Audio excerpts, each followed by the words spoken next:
Alright, hello everybody. I think we're live now. I'm Conquering History Games, and welcome to the start of a campaign on the channel, and in Hearts of Iron 4, Kaiserredux.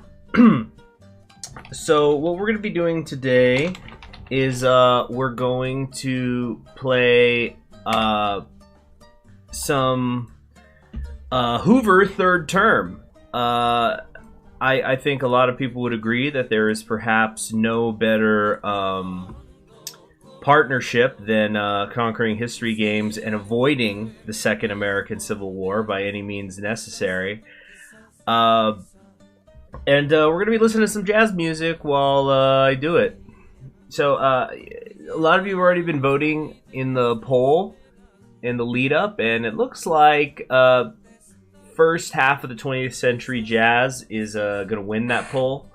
I'll leave it up for another minute, but if that's the case, we're going to be listening to this album, which is Louis Armstrong Plays W.C. Handy. Handy was a early 20th century jazz musician. Louis Armstrong, of course, kind of bridges the divide between the first and second halves.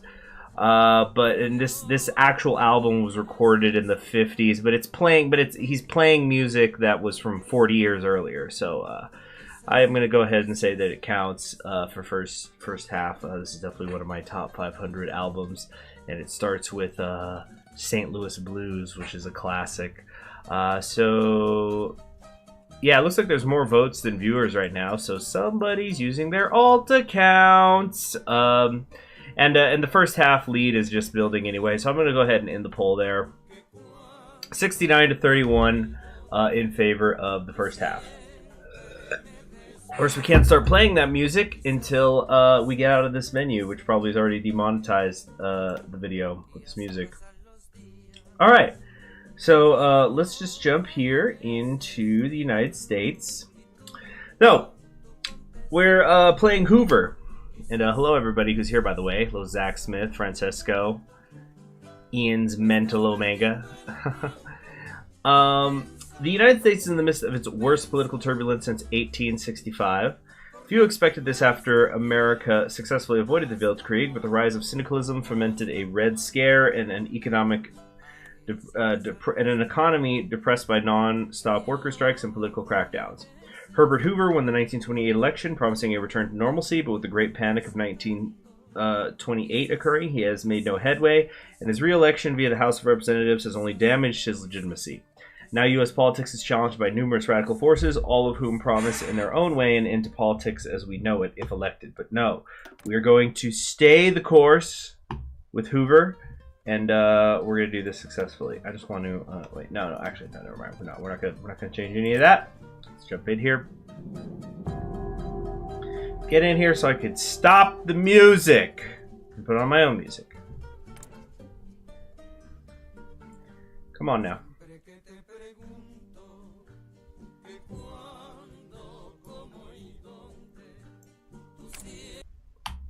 Alright. Let's play the game.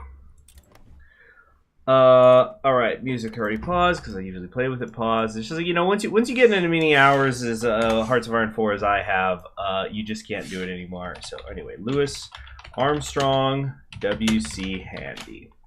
Now I did write down some notes for myself for how to get through this because it is a little bit tricky to do to get Hoover into his third term and also avoid a Second American Civil War, because it is possible for him to get elected for a third term and the Civil War still breaks out. So I'm going to probably be saving semi-frequently to make sure that, you know, in case I've misclicked something, if I make a mistake, and we could just load back up. All right, so we're going to be throwing on some Louis Armstrong Plays W.C. Handy. Oh, that's a bit loud, isn't it? There we go. Yeah, Louis' trumpet comes in hard on this. I just need to move some things around here in this other monitor. Okay. Terrific.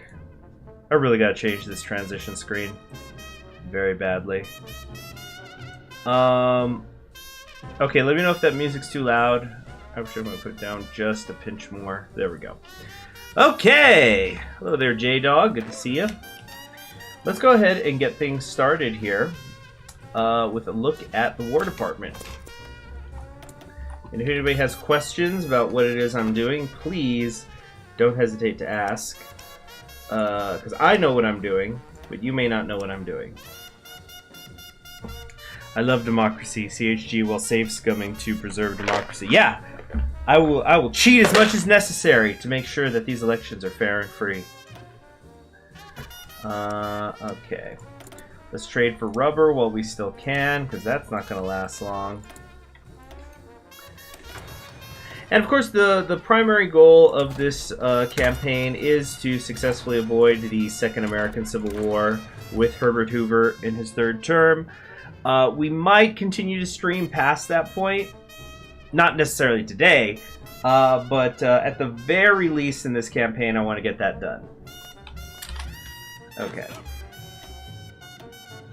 5 divisions. You know the West Indies army is bigger than this at the start of the game? Of course, it doesn't stay that way. You know what? No, we don't need no stinking syndicalists like Butler hanging around here. There we go. Okay.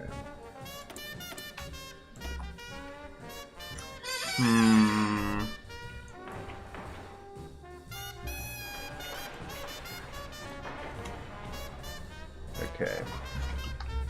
Work on some infrastructure for a while. Let's get that up there. That's gonna be it for the planes for a bit. Okay. Is there a lore reason the U.S. has so few troops? Well, yeah, it's like practically a demilitarized country. When would have been the last time in the timeline that the U.S. needed its army for anything? Pancho Villa? And of course, you have the means to very easily grow it. But it's like at the start of World War II, frickin' Romania had a bigger and better equipped army than the United States did at the beginning. But then the sleeping giant awakens, and the rest is history. Get a little bit of carrier fighters going, just for funsies. Alright, United States in 1936. I don't think I have to explain all of this to us veteran experienced players. So we're just going to move on past that. Let's see, let me think about what I want to do with the Navy here. Get a convoy going, of course, but I don't know. We might get a carrier here going. Or actually, let's try to get, you know, a really nice, yeah, Navy up and running.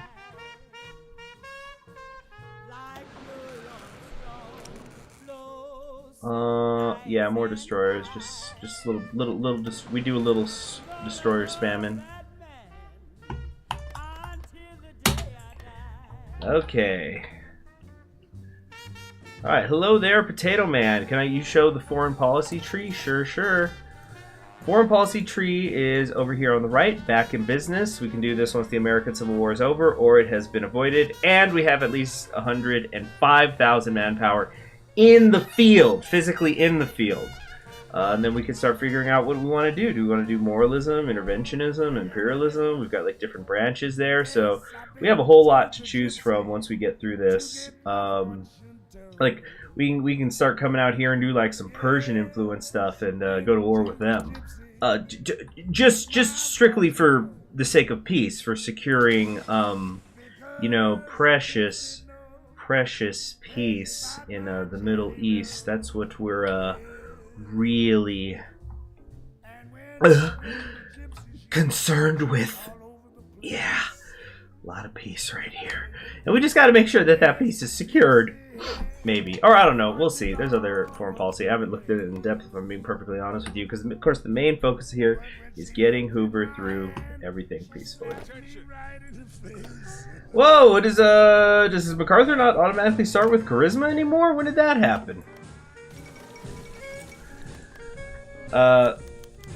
Alright, voting rights in the Legation Council. You know what, we actually probably should get pretty involved in that. Because Hoover did spend time in China.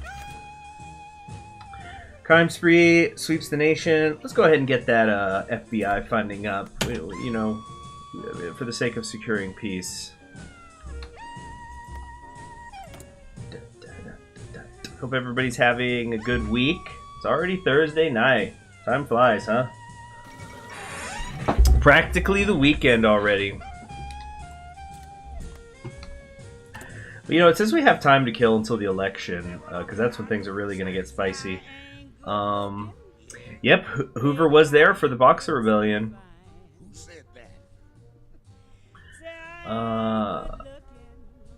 Let's see here. So, American imperialism is possible if we've got authoritarian democracy, paternal autocratic, or national populist. We've got new interventionism, as long as the populists have not won in 1940.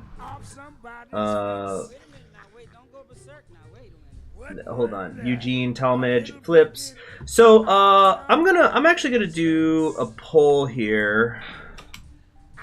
Or no, never mind. So here's what we're gonna do. We're gonna kind of be skipping these events. Like I'm just gonna kind of, oh, this is what's happening.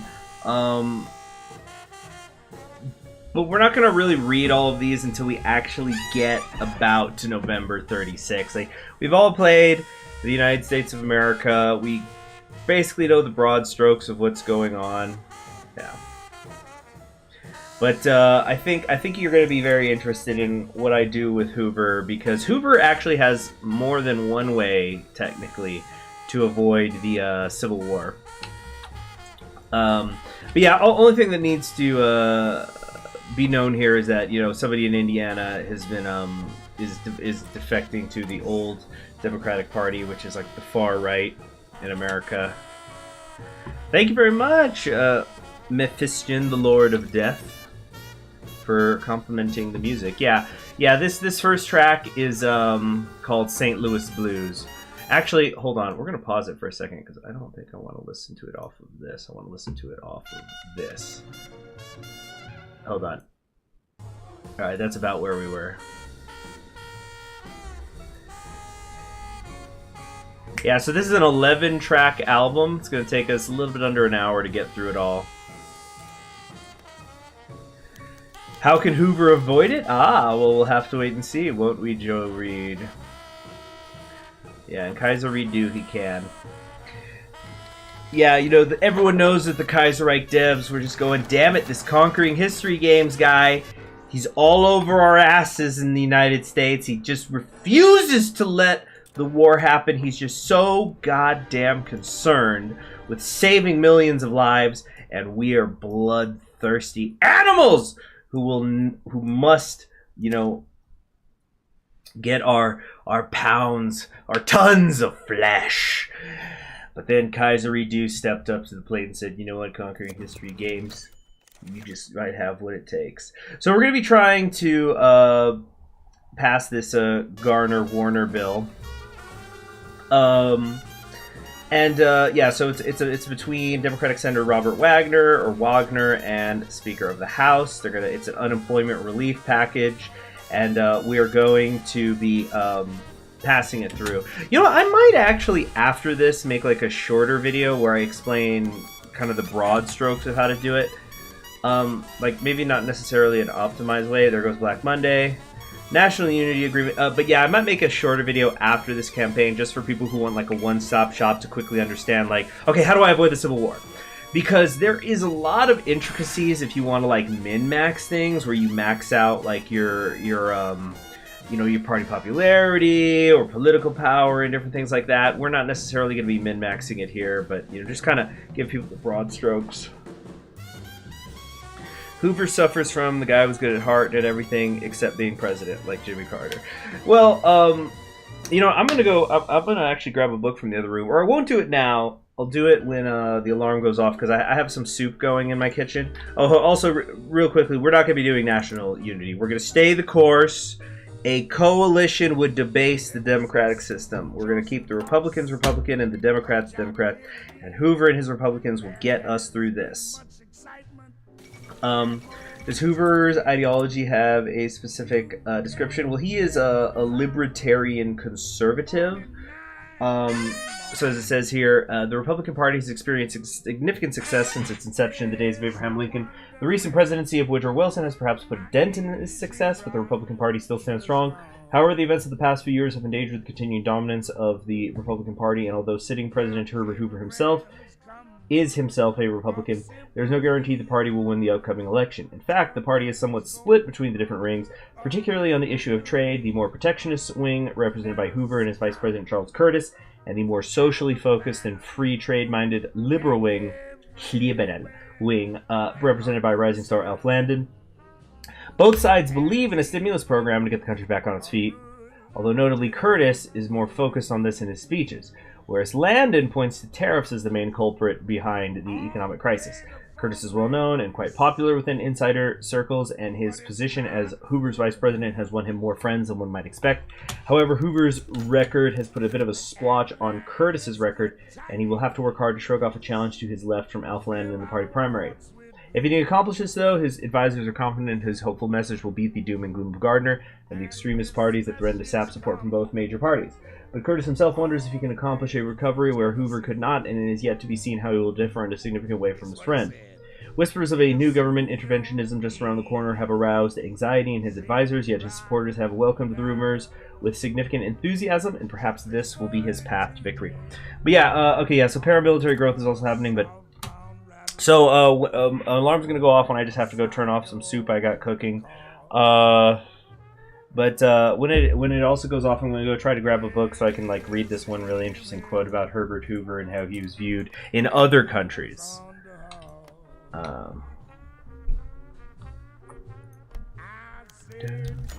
Alright, Long and Haywood are demanding change, because yeah, Haywood's kind of like the point man instead of Jack Reed in this. Rito Coughlin, we're gonna say, I hate what he says, but I defend his right to say it. We're gonna let that go, because I'd rather take the stability hit than go even deeper in political power debt. Right now we're at minus 30, that would have been another minus 80. And we're actually actively bleeding political power every single day because of the various things that are hurting us right now. Yeah, like even Herbert Hoover himself, we're getting a minus 3% from him right now on political power because our gain, because he's indecisive. He's also very unpopular, which is another minus 0.3% a day, and 0.3 points a day, excuse me. And then we're also failed humanitarian, which is another minus 0.15. So pretty bad, pretty bad. All right, Republican nomination disagreement. Basically, are we going liberal wing, or are we going to go with Curtis Wing, who's like the moderate conservative, at least right now? So what we're going to do is we're going to be backing up Curtis. He's our vice president. He's our boy. So as of right now, we are not running for president in 1936. So that might be confusing, but trust me, trust the process. So we're going to back Curtis. We're going to back our boy. By the way, did everybody here see my Charles Curtis lore video I did a few years ago? It was right before they did the rework where you had like Floyd Olson and stuff. But I swear I released it, and I think 2 weeks later they switched it. Yeah, I think I did. I remember I released that video on April 1st because there's a little joke there. But anyway, we're going to... Oh yeah, senators breaking ranks. It's kind of good. I recommend people watch it if you're interested in Charles Curtis, because it really is a history of his life that's pretty much true right up until, you know, him running for president in 1936. So basically, wait, to get the senators, we need to, I think we have to work with somebody. So we're going to force the establishment to work with the Socialist Party of America. Yeah. Yeah, I'm pretty sure that we have to work with somebody here. Let's see here. But yeah, so the sub-ideology of these, yeah, the market liberals is liberal conservatism. Alright. Yeah, we're going commie Hoover. So we're going to compromise with them. We've done what we can. So syndicalism and social liberalism is going to get more popular, but social liberalism is kind of a branch of our own party. It's going to work out. Huey Long is speaking. He's doing that high Papa Lorum and low Papa Hiram. They're both good, but they're different. Yeah. Homely sayings do not win elections. Okay, so let's keep going here. And, yeah. Yeah, Hoover has indicated to the Democrats in Congress that this time he will not veto the Gardner-Wagner relief bill. Because remember, this is a bill that's being introduced by Democrats, not Republicans.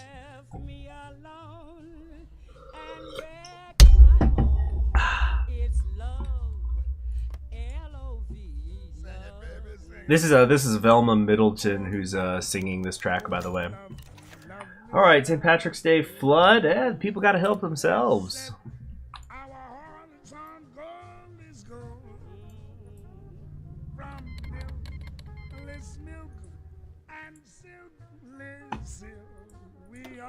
Correct.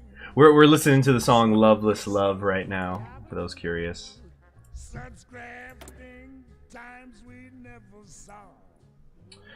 All right, so we can send more troops to legation cities, except we don't have any political power to do so.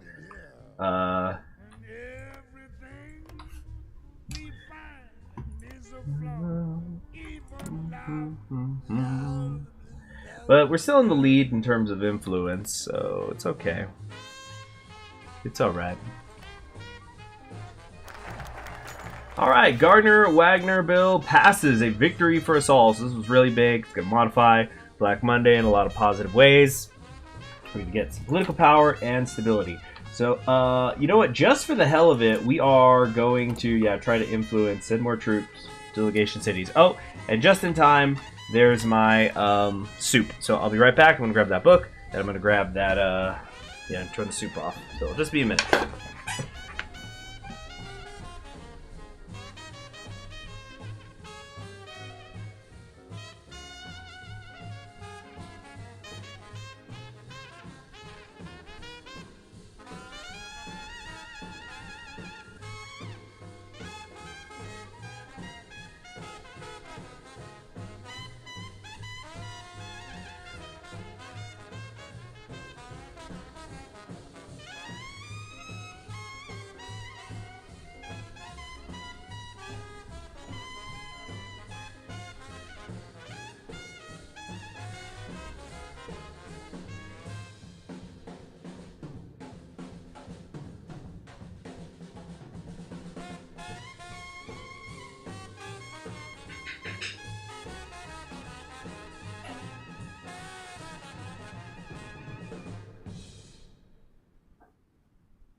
Okay, and I'm already back. So, what I was grabbing is, I was grabbing A People's Tragedy, where Chad has a section that discusses how Herbert Hoover was, how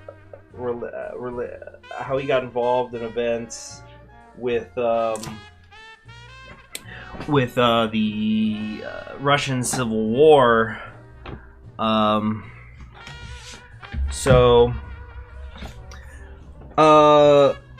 Basically, everybody in the country was starving, meaning the country of Russia. Like, no matter what side you were on, it was just a mess, because there was World War I, and the two revolutions, and the Civil War. And so, frickin', what's his name? Maxim Gorky, who was a socialist, writes letters out. He's like asking for foreign aid, and Herbert Hoover, who was not president at the time,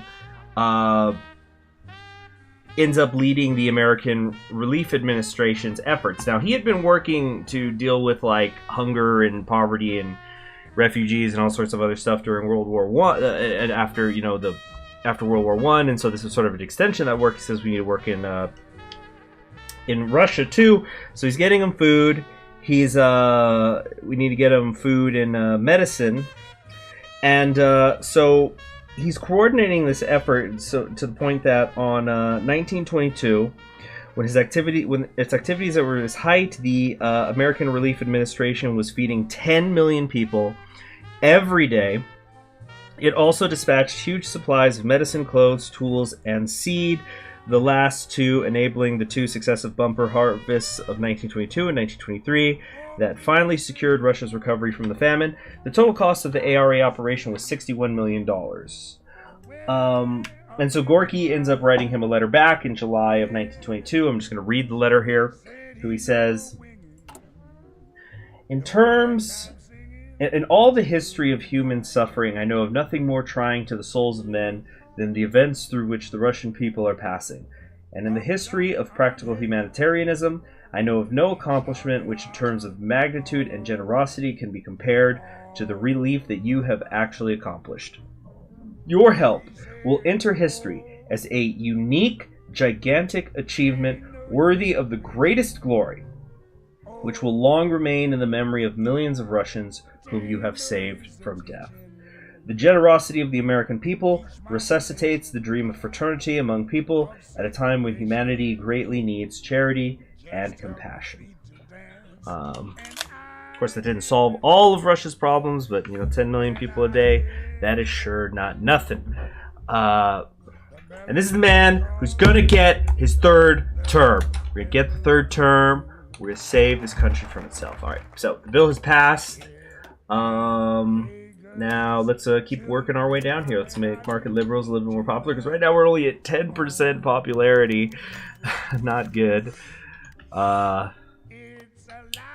Democratic nomination. They're nominating John Nance Garter, probably off the backs of just passing that bill we went through. Sangen says, reading about the Russian Civil War is honestly confusion at its peak. You have more than 20 separatist states, governors and generals becoming warlords, and revolutionaries backstabbing each other. And then there's like the outwards expansion, like there's an invasion of Poland, there's the Foreign Legion, there's the it is extremely complicated. The Ohio scandal. Oh shoot, I don't know why I just clicked. You know what, that one didn't really matter, honestly. But yeah, let's make a save file just in case other accidents happen. Hello there, Nicholas. Good to see you. So Curtis's health is now being brought into question. While the Republican National Convention has not occurred yet, some of the leaders of the Republican Party are fearful that they will lose the upcoming election due to the bad health of Charles Curtis. The liberal wing of the party is pushing to switch Curtis for Landon and to distance ourselves from the old guard. Meanwhile, a group of conservative Republicans are pushing both Hoover and the Republican leadership to run the president again in the upcoming election. The leadership of the Republican Party is still willing to stick with Curtis despite the health concerns, but these whispers must be addressed if he wants to become the next president. So we can switch over to Landon and go liberal. We could keep Curtis, but no, there's only one solution. So this is kind of funny because if we keep Curtis, the market liberalism, which is our own party, is going to get more popular. But we could say we need experience, we need expertise, we need to draft Hoover. And so that's actually going to help the Democrats because everyone's going to go, what the fuck? He's going for a third term.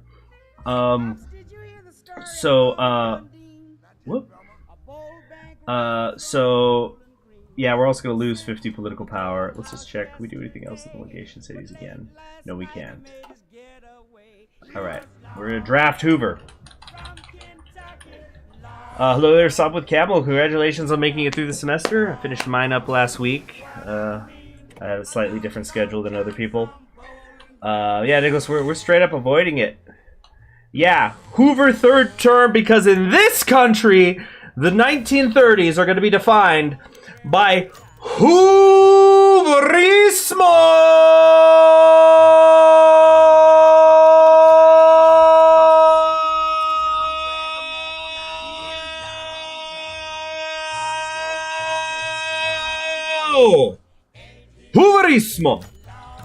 Alright, meanwhile, there's some sort of progressive nomination. Nebraska Senator and respective statesman George Norris accepted the Progressive Party nomination for president, breaking away from the Republican Party. The Hoover century, yeah. Herbert Juan Perón Hoover. Yeah, Hooverlismo. Let's see. Alright, special election going on in Washington. We're going to go centrism wherever possible. So John Coffey wins there. Alright, so yeah, we just gave 2 to the Democratic Party. So they're actually significantly more popular. Let's see. Elect the Hoover Dam to president so he can rule forever. Look, I want you to take a look at this, everybody. First off, Jess Smith has died. Some sort of gunshot thingamabob going on. We'll send the FBI to investigate that. But I want you to look at this. I want you to look at this. We are only 3% popularity right now. Warning, headphone users. Here it comes. And yet, nothing on this most holy of religious days, 4/20/1936. Even here, we're just gonna, you know, there's that 3%. They're in their living rooms passing around those jazz cigarettes while listening to W.C. Handy records, and they're going, "No, man, Hoover's got it in the bag." Hooverismo. So here it comes in 3, 2, 1. Hooverismo!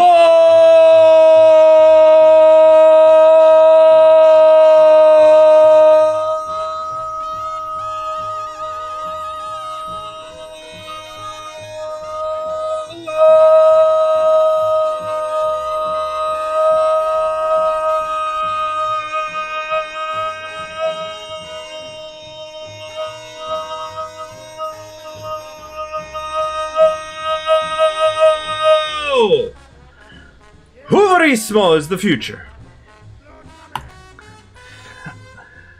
Alright. Your microphone said, alright, I'm out. Oh, did it peak? Did it like mute? That's how a friend of mine's mic works sometimes. We'll be on Discord, and if he has like a really loud laugh, let's see. No smoker has lungs like this, man. Yep. And that's why I stick to alcohol for my primary vice. Can't be smoking weed all day, every day. Not going to be able to. Oh, Nicholas Iglaus in charge of the Third International. I've never seen this happen in Kaiserredux. Do they still have the old Scotland Wales breakoff thing? Oh, I'm sorry, Ian. I didn't mean to do that.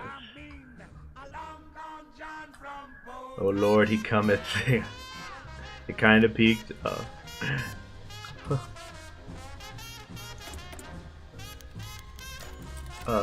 Alright, let's trade with, I guess, the Ottomans. Nominating Quentin Roosevelt. Nominating progressives. Yeah, so old Quinty Quee is in charge of the progressive branch that's running. But yeah, remember, 3%. May Day riots. Yeah. We're gonna say the police were at fault because I'd rather actually take the stability hit than but we're gonna crawl back. 2% popularity, people. Didn't they switch the Scotland Wales thing to happen post Will Craig? Oh, maybe. Can't say for sure. The Hawking plan. We're gonna base the agency in Charlotte, I think, because the old Democratic Party is a bit strong. Actually, no, I think the Socialists are a little stronger right now. Yeah, Syndicalist branch is up to 14%. So we're gonna, yeah, base an agency in Minneapolis.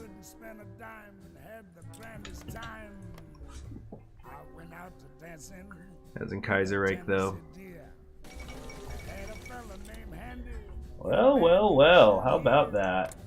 Russia's gone republic under Social Democrats. Alright, time for the new Industrial Act. We need to kickstart the heavy industry in the heartlands.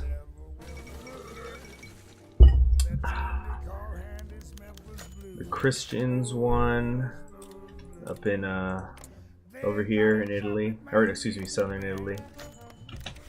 Old Democrats are announcing their nominee. Even more radical candidates. It's Murray. Oh, it looks like Austria is wrecking Italy early here. Very early.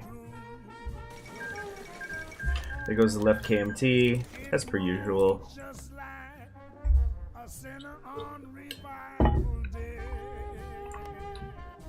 But from 2%, Hoover will rise. Look at that, we're already up to 7. Too much extremism, they're coming home. We're listening to the Memphis Blues, by the way.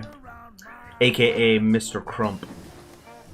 Sock them Russia, they might turn Bolshevik or Rad Sock.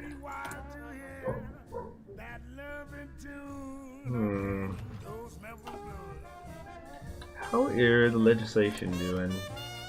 Very market liberal still. Alright, let's get radio. Did you try Chiang Kai-shek's path for left KMT and Kaiserredux? I didn't even know that was a thing. Yeah, the legation cities believe in Hooverismo.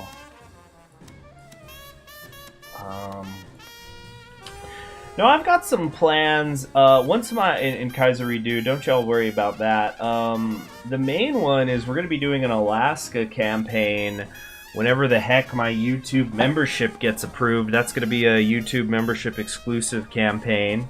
So keep an eye out for whenever YouTube approves that.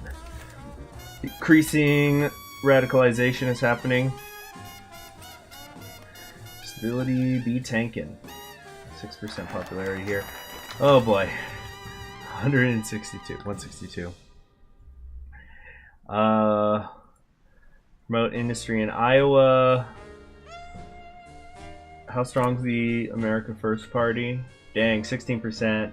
They're in the lead right now, so we gotta undercut them a little bit. But we just got 3 factories off that. Alright, shipyard funding time.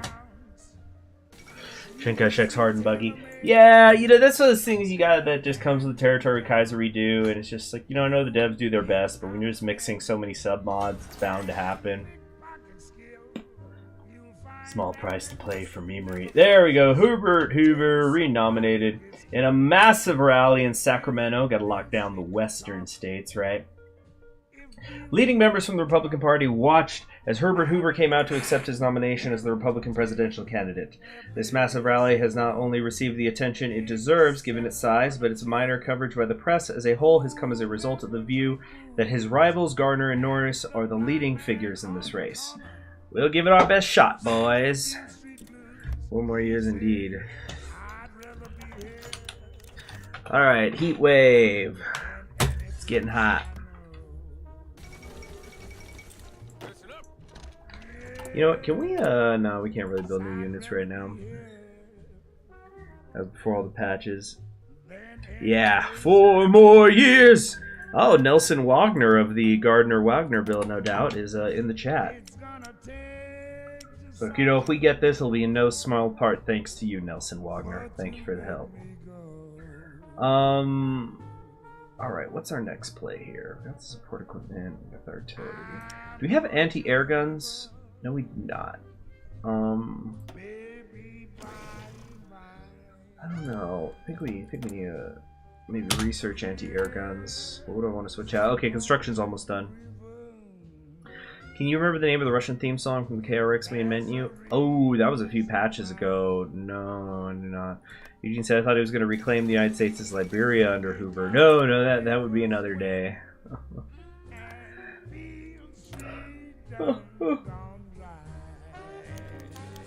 Lieutenant Governor has been assassinated. Oh goodness. Do a save here. LT Gov. I don't think this one actually matters. But I think we can nerf the old Democratic Party a little bit here. Hit the Klan will cost me political power and stability, or we could say state government can handle this. You know what? I don't want to lose that 50 political power when we're already so deep in the hole. So state government can handle this. Negative 27%. Hey, this was easy. Everyone would do it. Hey, some Sinatra. I was actually listening to some Frank Sinatra the other day for first time in goodness knows how long. It was what album was it? It was the one that had like "Girl from Ipanema" on it. It was freaking not. He didn't do it with Stan Getz. It was. I'm just checking right now.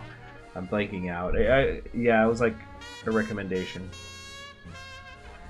Do it for Lincoln. Oh no! Yeah. No, Lincoln will just be.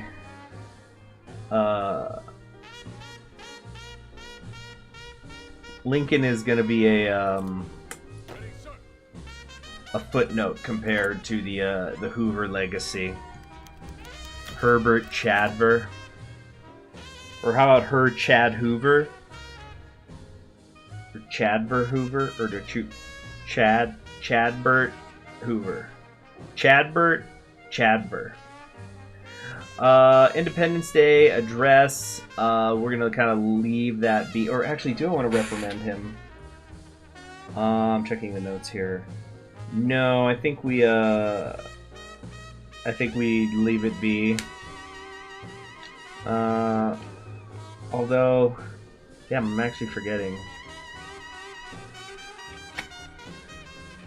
MacArthur has too many followers in our military to fire. We could reprimand him. We're actually going to reprimand him because it needs to be clear that Hoover's in charge here, not MacArthur.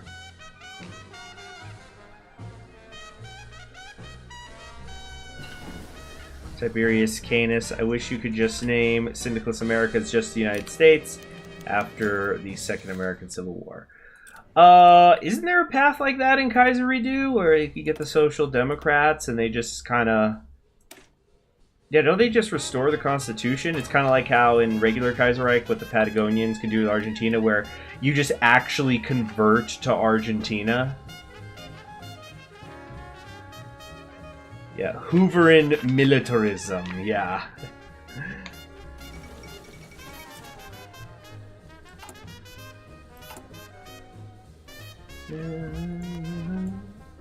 This was called Ole Miss Blues.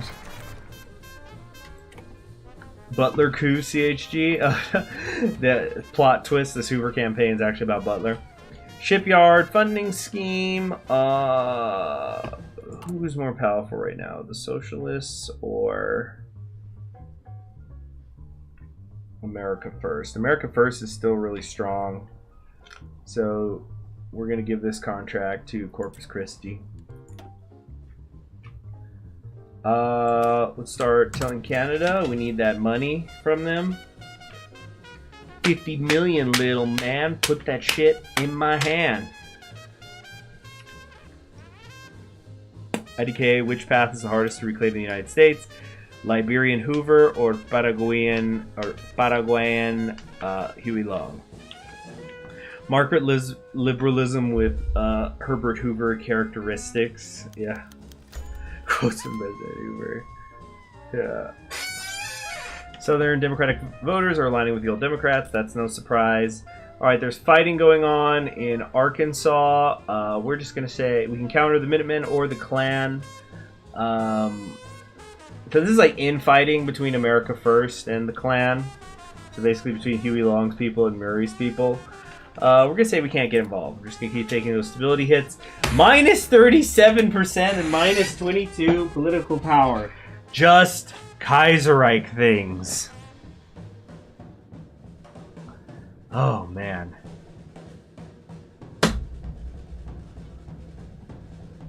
Like I said, though, if it was easy, everyone would do it. And we're already up to 15%. Remember we were at 2% at some point?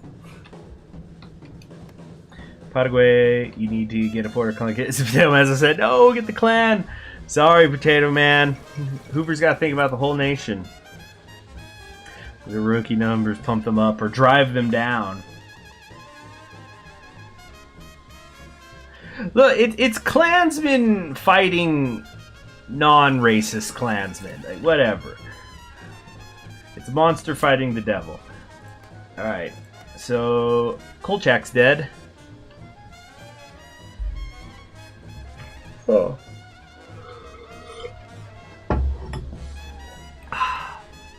This Afghan war is going a while. Forget the clan, the syndicalists are everywhere. Hoover checking some jazz while the clan does some trolling. Yeah, he's just chilling out, smoking a cigar in his private den, listening to Louis Armstrong. Okay, MacArthur is speaking to Hoover. MacArthur has spoken to President Hoover privately about a contingency plan called War Plan Light for dealing with a possible armed uprising. So I think we do want to give him the support here. I forget. I think we do here. Do you think violating Swiss neutrality would help? Yeah. We're going to grant him the support. Mau Mau, the Jackalope of the Kenya, the F. Scott Fitzgerald stuff. Alright, Indochina is making its play. Here we go! Canada is refusing to pay us, so we just got rebated a bunch of stuff. So we're gonna put a tariff on them since Edward wants to be a bitch. Is there a path now where Huey and Bill Haywood join the 1950 ticket and run as the 1940 ticket and run as the Populist Party? I don't know. There's so much. Liberia asks for aid. Ooh, I actually want to put a poll on this one because, like, you guys know that. Hold on. Ask the community. So, let them fight, Hoover, when extremist militants kill each other. Yeah, just let them fight. Broadcast it. So yeah, you know, Hoover and Liberia have a special relationship in Kaiserredux. So do we want to extend an aid to our extend a hand to our comeback country from another timeline and help them out, or no? See, Hoover aid, Hoover plan. What does Hoover-ismo demand? You tell me, chat. You tell me. Hoover can't forget where he came from. You should help Liberia. He is a humanitarian. At least with other countries.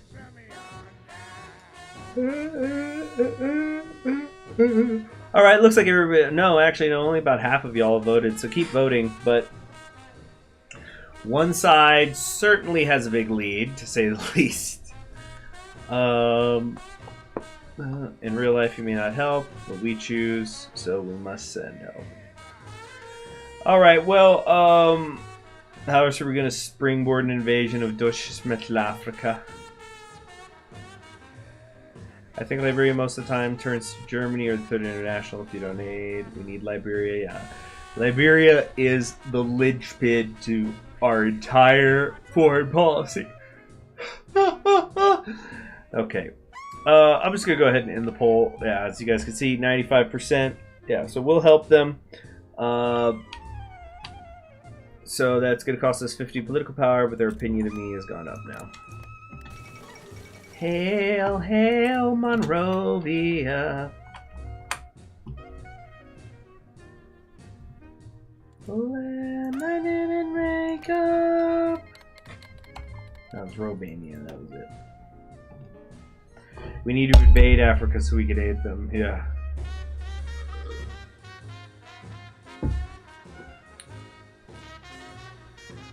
Alright. So we're up to 20% popularity. We're more popular than anybody that's to the right of us politically. Battle of the Overpass, whatever.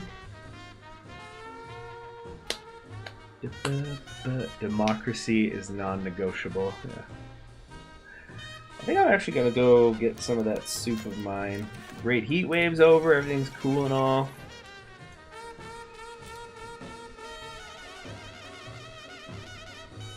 I'll wait till the album's over, so that's another like 10 minutes. About the top of the hour, yeah, then we'll get some soup.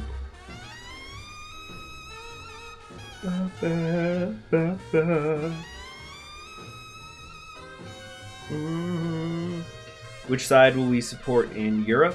One thing at a time, Sully.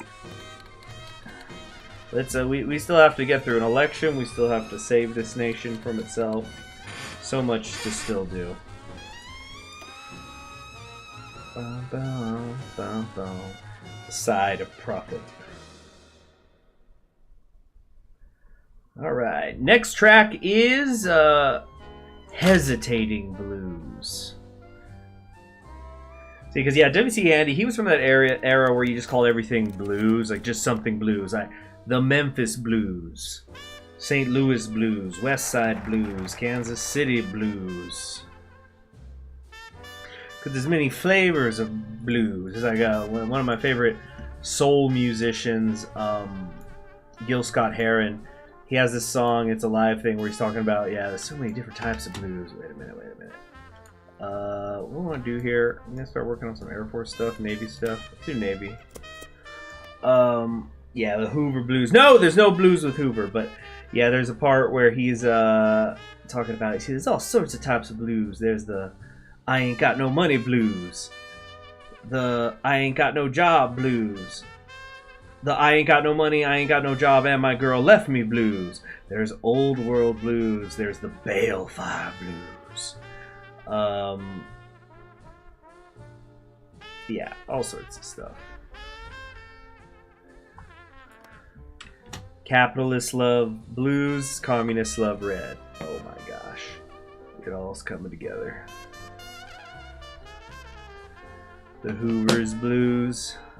Yeah, the Hoover's Blues was when he only had 2% nationwide popularity, but the nation got a hold of itself and he's already up to 26%. Hoover's Blues. Hoover's Blues, you could name for a campaign. Maybe when it's he's in Liberia and he's trying to get back home. It's just the blues. Hoover the Blues. Yeah. Oh, the blues. One of the great American artistic inventions. Yeah, it's the blues. Da ba dee da ba da. Yeah, the happy blues.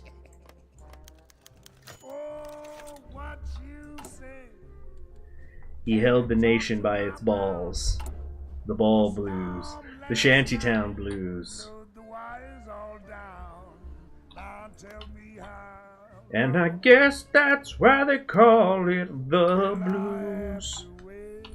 So, in another lifetime, one of toil and blood, I once was in the military, as many of you know, and when I left, the girl I was dating at the time, I left behind like a bunch of things. Like I made her like a box for every month to open while I was away, and every single box I burned a CD of music.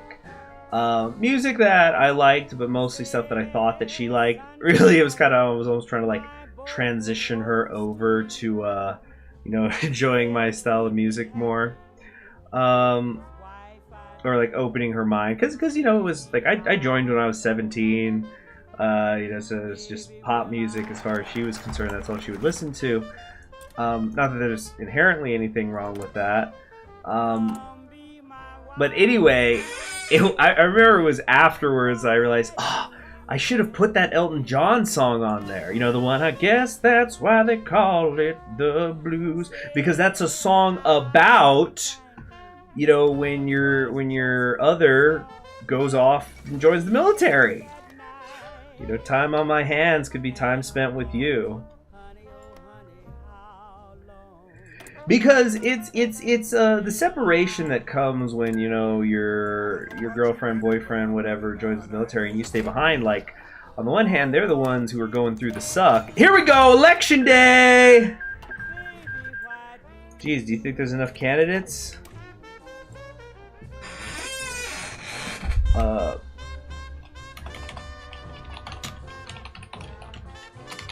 This is where it's really good. The business is going to be picking up.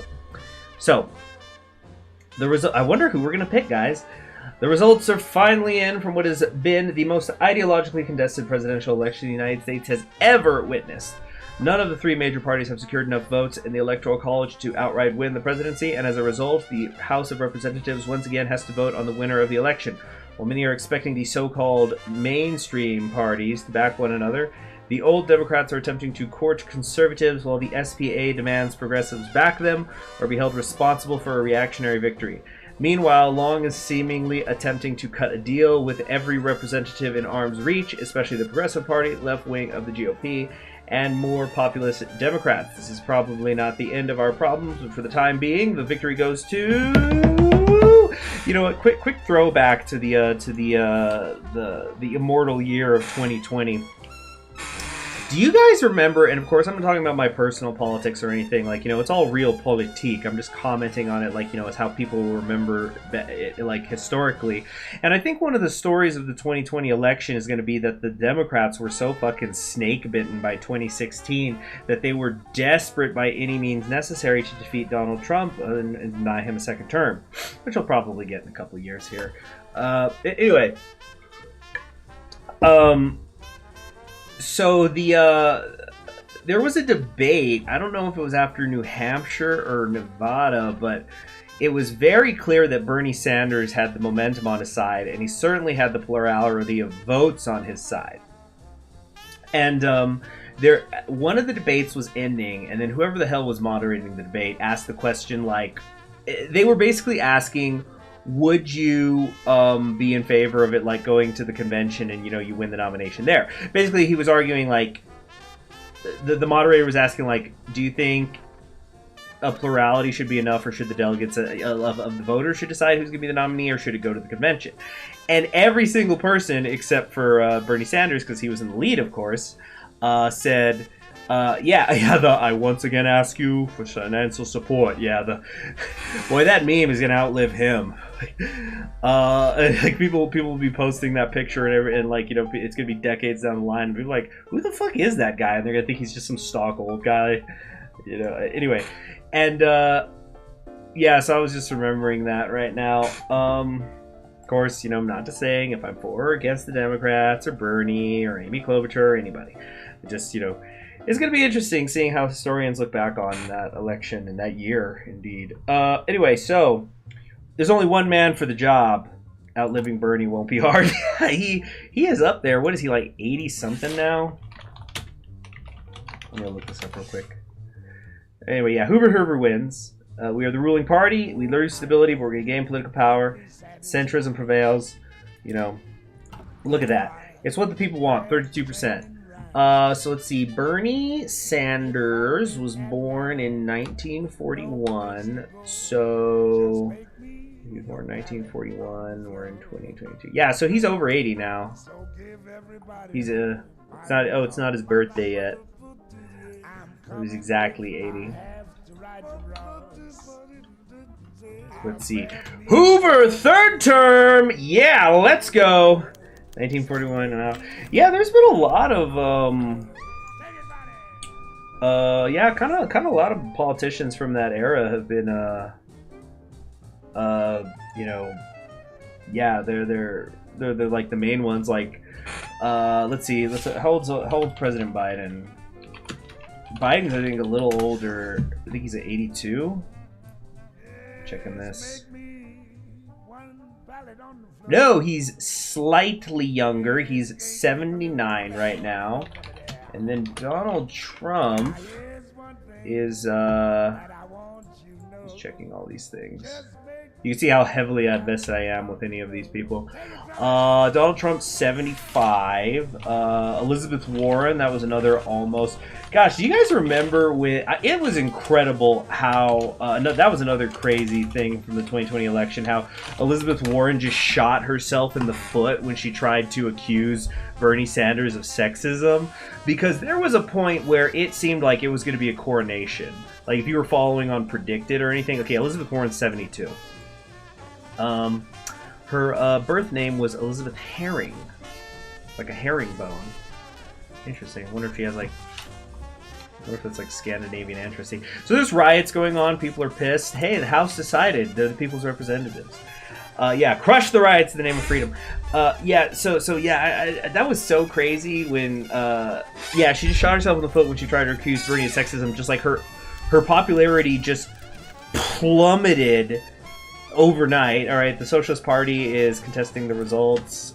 Stay mad, bitches. And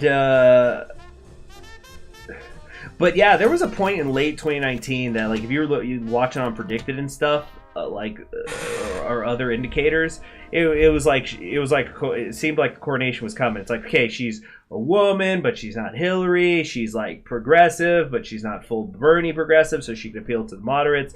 That was a whole concept. Then everybody turned on her like the week of the Bernie. I think there was another thing that happened that week. I think she also turned on. She decided she wasn't in favor of Medicare anymore or something. Boy, what is happening right now? Okay, yeah. Naval Doctrine. Let's do Base Strike. Okay, what's next? So, it is time to enact 4 more years of Hooverismo. The DNA test. Oh, the DNA test was earlier. Okay, anyway, let's do another jazz album. Let's set up a poll. Let's do some jazz. Do we want to do jazz album a decade? Let's do something from the 1950s or the 1960s. Let's change it up. Oh god, did we lose the stream? Don't crash on me, OBS. Oh man. Oh, don't crash on me. Okay, good. My OBS has been a little bit finicky with me because I was messing around with it. I finally figured out how I could pause recordings, which is like extremely useful for the things I want to do on the channel. But it's also crashed on me a couple of times since I did that. So everybody, vote for our next album. And while you guys vote, I'm gonna go get myself a bowl of soup real quick. You know, I should have asked genre. Like, do we want to do bebop, post-bop, or something? Anyway, I'll be right back.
Caesar just took my seat. I think I have a backup chair. Okay, vote, people, vote. Only like half of you have voted.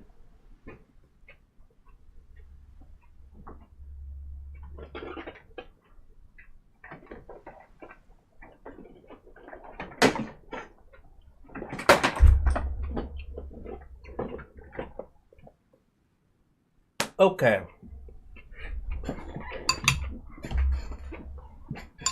Not too much liquid in this soup. I should have put more water in there. Okay. Looks like pretty definitively we're in the 50s. So let's do some jazz messengers.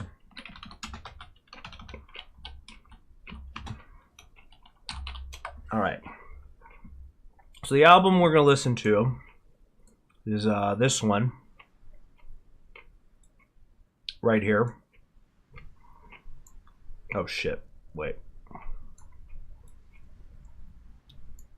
So this is an album from we're going to be listening to an album. I just might as well just start playing. Wait, hold on. Make sure we're listening to the remastered. So this is an album from 1959. Quick little bio on Art Blakey and the Jazz Messengers. Art Blakey. Did I say Blakely? Blakey, he's the drummer, and for decades he had this band called the Jazz Messengers where people would kind of come in and out. You can kind of think of it as like, it's like the American version of El Gran Combo. It's like the University of Jazz where like a lot of big names came in and out. So this album was when Benny Golson, the saxophone player, was with him. And I think all but one of the albums, or the songs on this album, are written by Benny Golson. So even though it's called Art Blakey, it's a Benny Golson record. Not that Blakey's not great. So that's what we're listening to. Looking forward to the future of Hooverismo. You know, we listen. All right. What?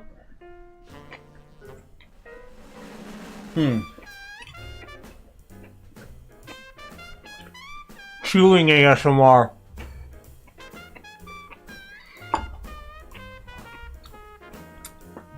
Oh, I should have cut the cabbage smaller.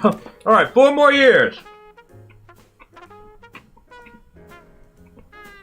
Duke Ellington. Oh, he's amazing. I was also listening to his album, what's it called? Live at Newport the other day with like the 27-minute song to end it. Or not 27 minutes, but it's a really long song at the end. Anyway, despite the odds and thanks to the Republican and Democratic House members who backed him, Hoover will begin his 3rd term as President of the United States. Taking victory from the jaws of defeat, Hoover now governs a nation so angered by his victory that it is a powder keg ready to blow. One little mistake could spell the end of the Union. So, we are not out of the woods yet by any means. We still got to be on our toes. Civil War could absolutely still break out.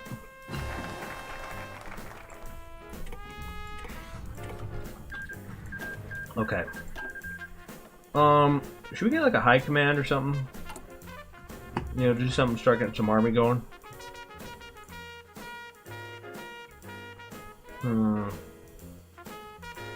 Air combat training could be fun. Yeah, let's do that. I like Ace Generation.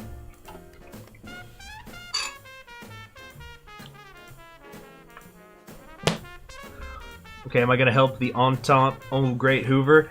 Not, you guys are thinking too far ahead. Alright, today we are scrounging for a meal. Hoover's previous 2 terms as president saw a period of severe dust storms that greatly damaged the local wildlife and farmlands of America's prairies. While the dust storms have slowed, much of the devastation caused by these storms still remains. Thousands of migrant workers move across the country looking for work. The tensions between these migrant workers and local workers has led to massive fights, along with various unions attempting to push these workers out of their states. By the way, now that we're a little over an hour in this, I want to just thank everybody who's come into the stream today. One of the bigger streams I've had lately, because, yeah, I've been playing games I guess aren't very popular, so it's nice to see a little bit of a crowd here today. It's especially nice to see an active chat. So, you know, I just want to thank everybody who shows up, who hits that like button, especially if you're somebody who super chats. That's what funds the live streams, you know. Yeah. I literally slowed my game with so many aces I was getting. You just need to keep your air wings below 100 planes each. Yep, that's what I do. Alright, so the Dust Bowl is intensifying right now.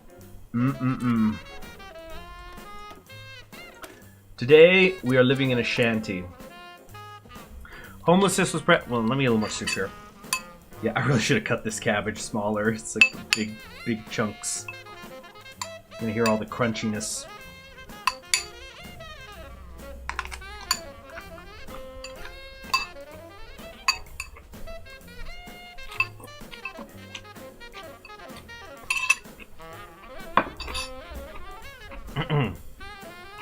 Very crunchy soup.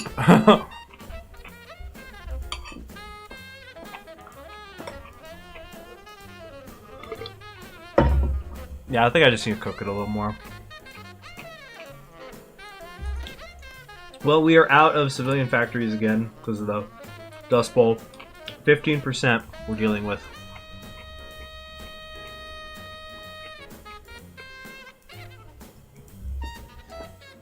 So, Shanty. Let's event Hoovervilles.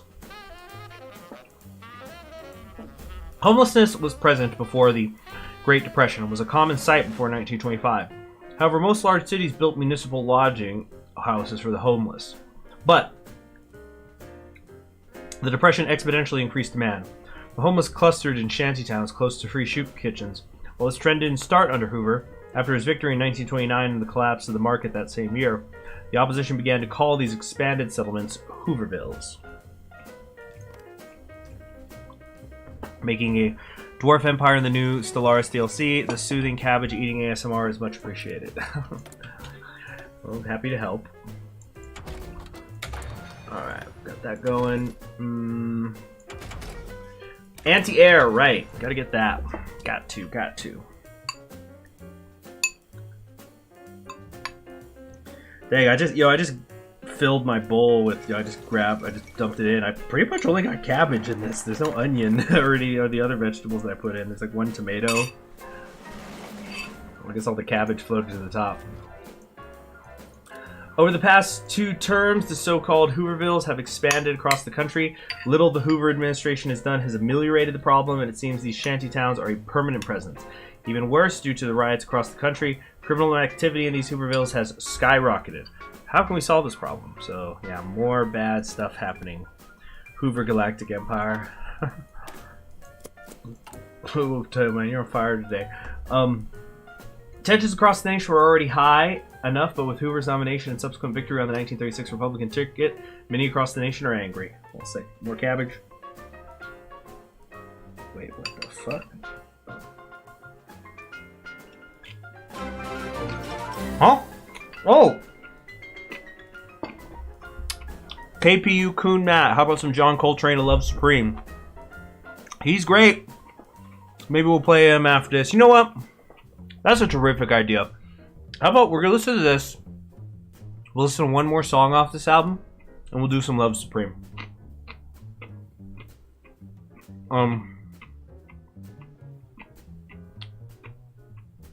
Herbert Hoover's Stellaris playthrough, yeah. I'm gonna talk some more John Coltrane in a second. Hold on.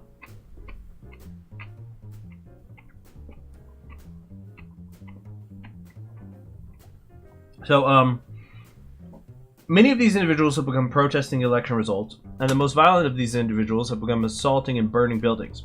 The police are barely able to handle the clashes between the ODP and SBA members, but with the AFP also in the mix, and massively upset with the loss of Long, things have spun out of control.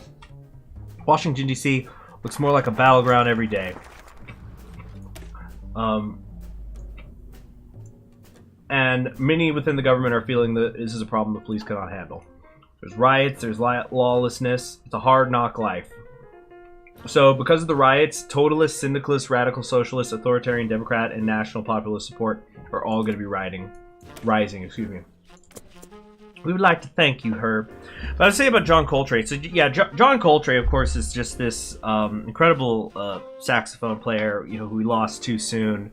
It would have been really interesting to see how he continued to evolve. But I guess we have, I guess we at least have his disciple Pharoah Sanders, right? But yeah, I've been listening to a lot of jazz lately, obviously, from all these stories I'm telling you. I was recently listening to his album Giant Steps, and of course, it's very, very good. But at least in the recordings that I was finding, his saxophone is just turned so far to the left. Like when you listen to it with headphones, which is usually how I listen to music. The saxophone is just completely in your left ear, and then you're hearing the bass and the drums in the right. Now, there is something to be said for that effect. There's people who like it. I sometimes like it, but frankly, it's just mostly annoying for me. Damn shame. But yeah, we'll listen to some of Love Supreme. Just one of the quintessential albums. And thank you very much for the super chat, Matt. I don't know if I said thank you. Sorry. But thank you very much.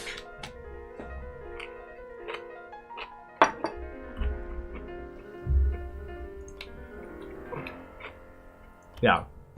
So we just listened to that album. That song was called Moanin', but this is actually probably my favorite song on this album. This one's called the Drum Thunder Suite. It goes through this really cool change up like halfway through to the end.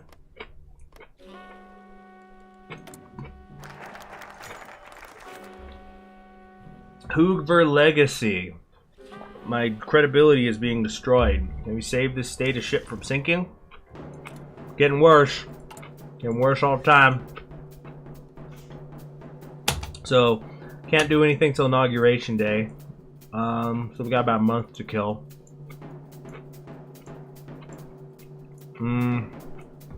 Where's the Air Force one? What the heck is going on here? Where's the Air Force? I think that's it. Yeah, we just gotta wait now.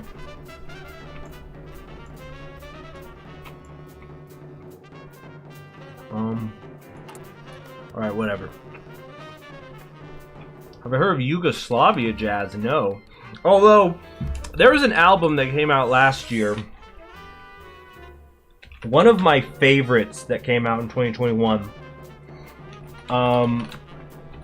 It was by, I think, a Hungarian group. Let me try to find them.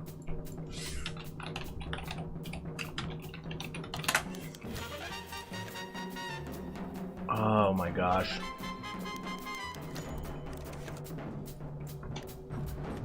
Campaigning hardens militia lines. Yeah, paramilitaries are growing. Excuse me. Hold on a sec.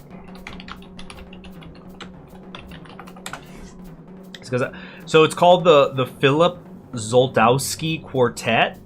Yeah, they put out an album called Humanity last year. Just absolutely incredible. Let me look at their Bandcamp, see where they're from, if it says. It doesn't seem to say, but I think they're like from Hungary. Or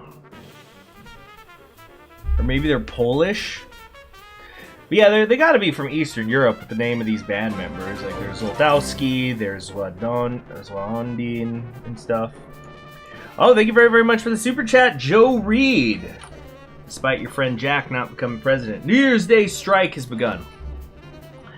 It said, hey man, I just want to say thank you for getting me interested in Hearts of Iron 4 and Kaiserredux especially. You make cool videos. Thank you very much. I'm really looking forward to in the coming weeks continuing my return to doing reports, doing guides and stuff. I think yeah, and other people seem to like it too. So it's gonna be like coming home in a way. Lousy malcontents, yeah. Hoover is crying in the office seeing these things. Goulash blues. Charlie Parker, in my mind, is the greatest saxophone player. I remember hearing my great-grandfather play his music all the time and visiting him. He lived to be 98. Rest in peace. Oh. And that's a good long life, though. Yeah, Charlie Parker's amazing. But the dope got him. Damn shame. I actually was one of the reasons I've been listening to so much more jazz than usual, because I used to listen to a ton of jazz when I was a postman, but is I finally worked my way, took a long time, but I finally worked my way through the Ken Burns jazz, and there's one episode that's really focused on Charlie Parker, and kind of the theme of the episode is the duality of jazz during the jazz community during Charlie Parker's heyday, because on the one hand, you've got Charlie Parker who's really pushing the boundaries of what jazz was and into what it could be, but also he's addicted to heroin. And so like there's some jazz musicians who literally are like, well, Charlie Parker's on heroin, so I should be too. And oh fuck, it just destroying themselves. You know, Miles Davis was on heroin for a while. Freaking Coltrane was on heroin. Real shame. Alright, inauguration. Let me chew this first.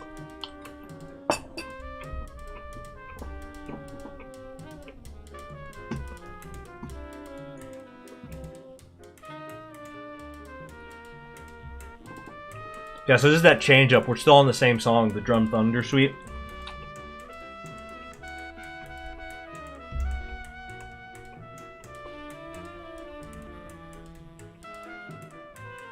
Yeah, the interplay of the horns here is great.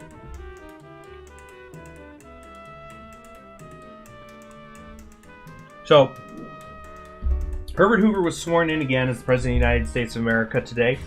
President Hoover's inauguration speech called for calm in these times of difficulty. And now, we must not compromise our democratic values with radicals, left or right. Hoover is quoted as saying, America is a great social and economic experiment, noble in motive and far-reaching in purpose. America is one nation, indivisible. We're going to get 20 political power, 3% stability. We're at minus 90% stability! Jeez!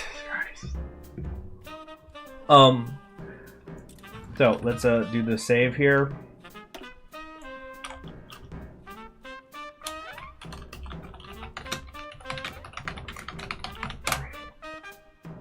Okay.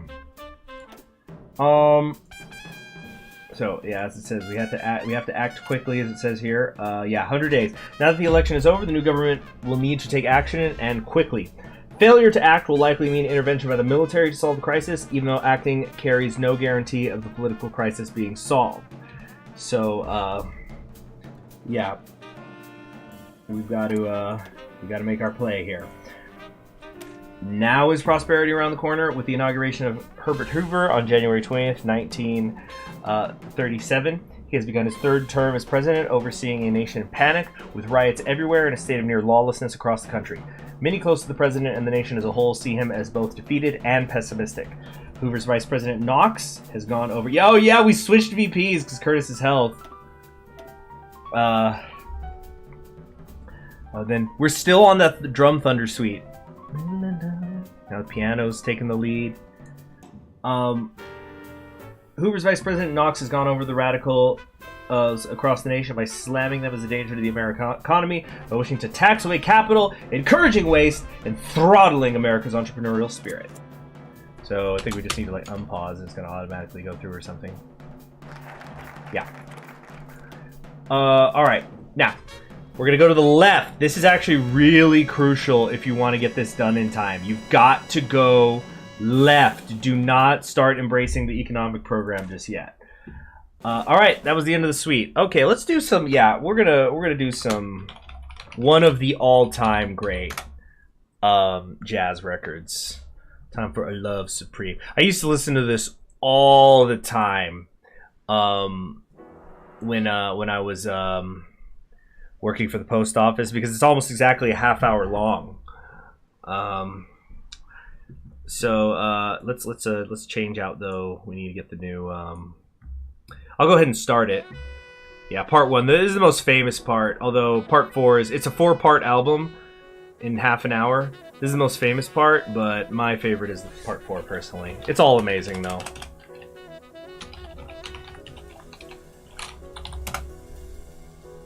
It's gonna just keep dropping stability. Eventually, it will overflow and loop back around 100%. That's the game plan. Yeah, that's the ticket.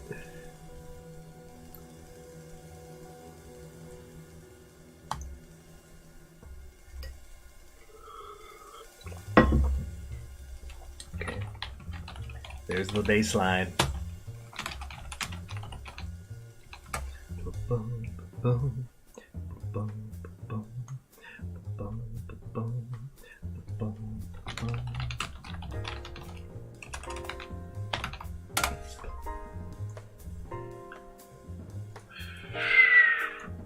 There it is. Oh my gosh, that is a high quality picture.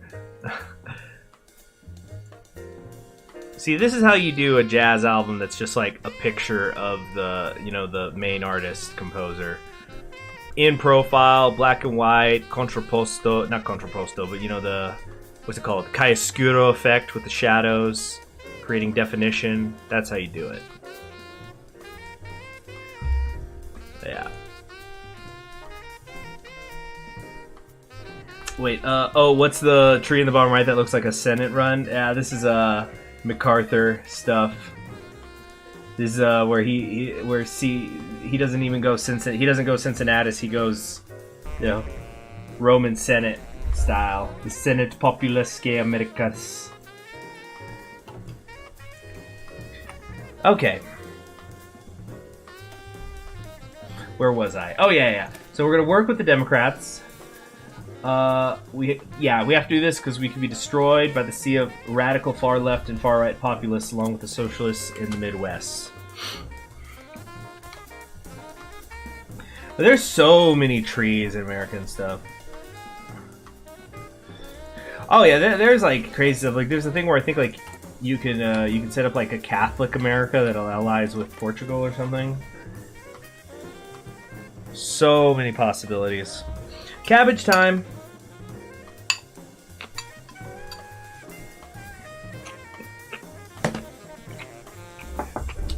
Yeah. Crunchiest soup ever. I should have put more water. Or less vegetables. Just too much. Too much inside, not enough broth. New hope for Alaska. Alaska might try to break away. That's a no-go. They're loyal to America. Then, now, forever. What kind of soup do you have that's crunchy? I just threw a bunch of vegetables in a pot, but it's the cabbage. Also, quite frankly, it's not the best quality cabbage. I picked it up today. And the market I usually, because I go to this Mexican market, the food's much cheaper and better, but the cabbages they had were definitely inferior to what I'm used to them having.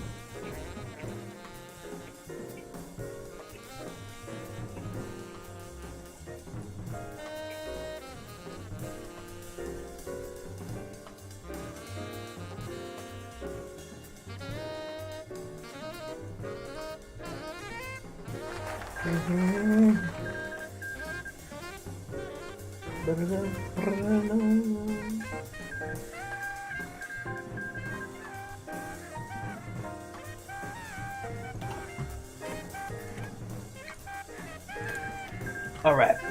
Next up, no. Appoint new judges.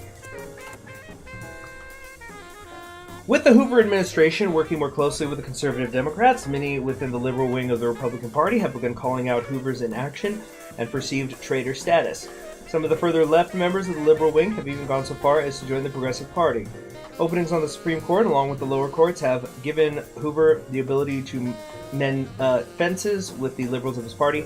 However, many of the Democrats have been working with the Republicans and have been, okay, they need to fix the grammar on this, and have been pushing for their candidates for the Supreme Court along with lower courts.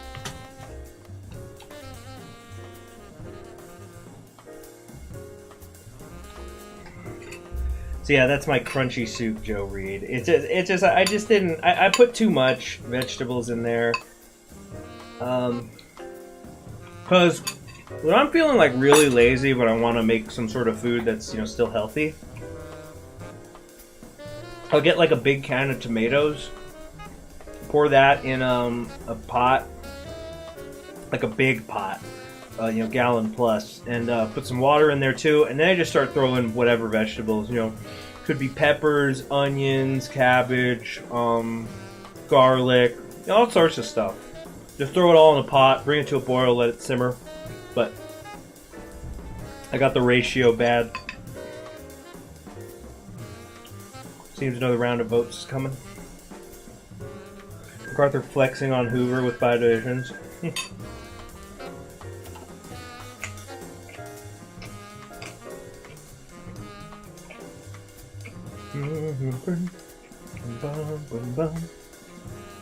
Never get tired of this album. Never. Have to have listened to it dozens of times over the years.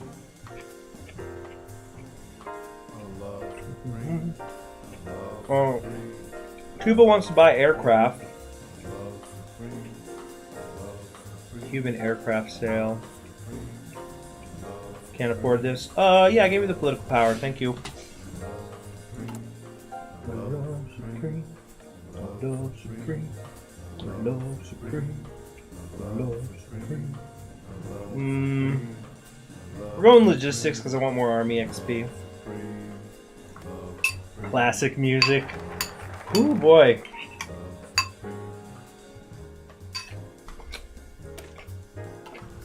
Alright, next up, the Hoover raids! Let's show those Democrats in Wilson how it's done. There is a great sense of urgency. Excuse me.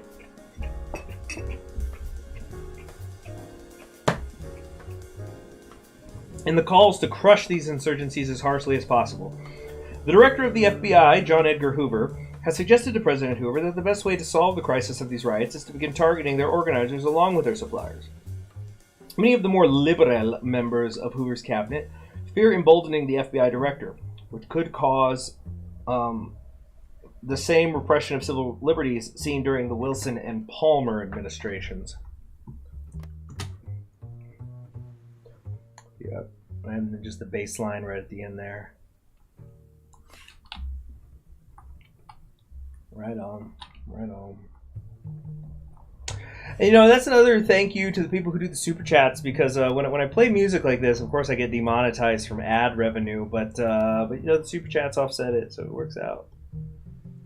FBI path for Kaiserredux win. I think there is one, actually. It might be under long or something.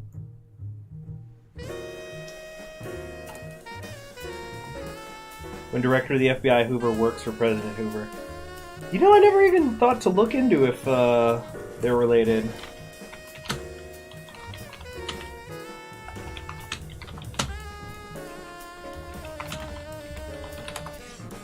With J. Edgar Hoover. J. Edgar Hoover related.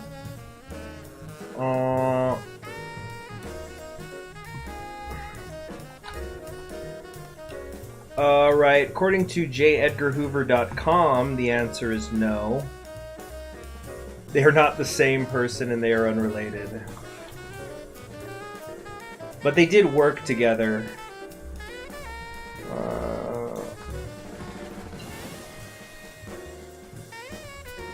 Let's see here.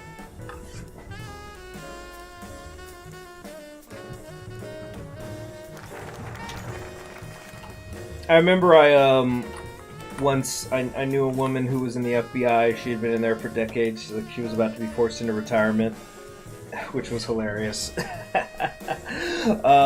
Anyway, but I remember I just once asked her out of curiosity, because she knew I studied history, and I said, "Hey, how do they teach you guys about J. Edgar Hoover in the FBI?" Because I was just kind of curious. I was like, okay, you know, he was the first director of the FBI, and he did it for almost 50 freaking years. He was the director forever. You know, he worked with Hoover and Lyndon Johnson. You know what I mean?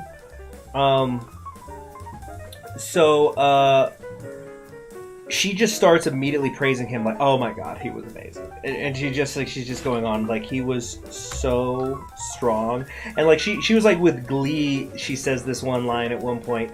You know, he was more powerful than a lot of the presidents were. And like just glowing. Just, woo, we love to hear that. Let's see.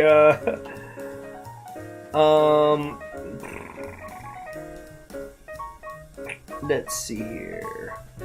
The Palmer raids were the largest series of raids in American history. These raids were ostensibly an attempt to crack down on leftist activities, particularly anarchists. Nearly a decade later, we are facing a much more profound crisis of rioters, Klan terrorists, anarchist terrorism, and even populist paramilitary groups. Secretary of the Interior J. Edgar Hoover has asked Hoover for the same freedom Wilson gave Palmer to end that crisis. Whether or not Hoover will authorize it is yet to be seen, however. We're definitely going to authorize it. So minus 15% stability, and we'd already made it to minus 69. But now another minus 15. We're going to get the event. Hoover's new FBI.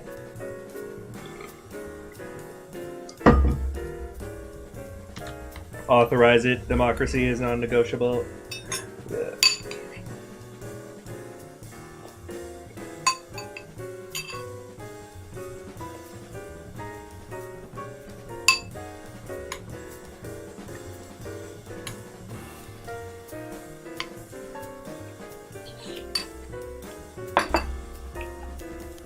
Okay, J. Edgar Hoover's new FBI. A couple things going on here.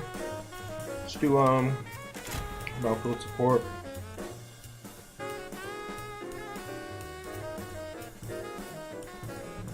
Next, we're gonna deal with the riots.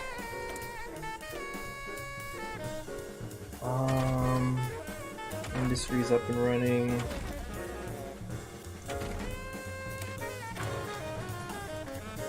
All right.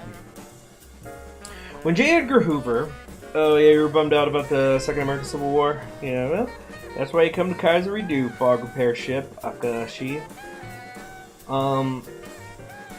When J. Edgar Hoover was authorized to do whatever needed to be done to end our current crisis, many within the executive branch noticed the lack of resources the FBI was suffering from. Even more noticeable was the lack of any real power to go after criminals.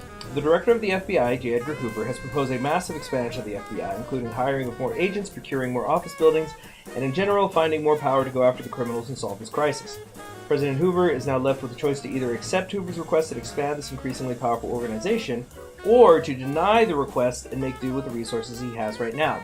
We're going to absolutely authorize that expansion. So it's going to give us 12% stability. And we'll have emboldened FBI, which will give us 25% additional stability. And we'll every day lower... we're going to experience a temporary drop in market liberalism popularity, but it's going to lower the national populists, the authoritarian Democrats, the radical socialists, the syndicalists, and the totalists, which are, of course, the problem.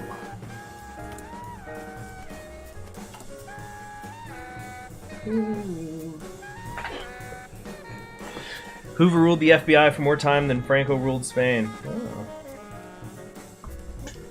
There's a con path where you can form a holy British Empire. It sounds like something out of an isekai anime.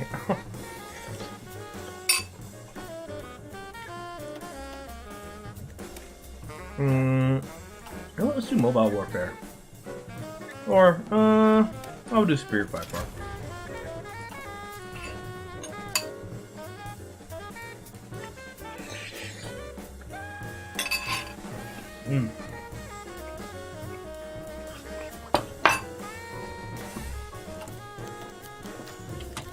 End of the first 100 days. Or two.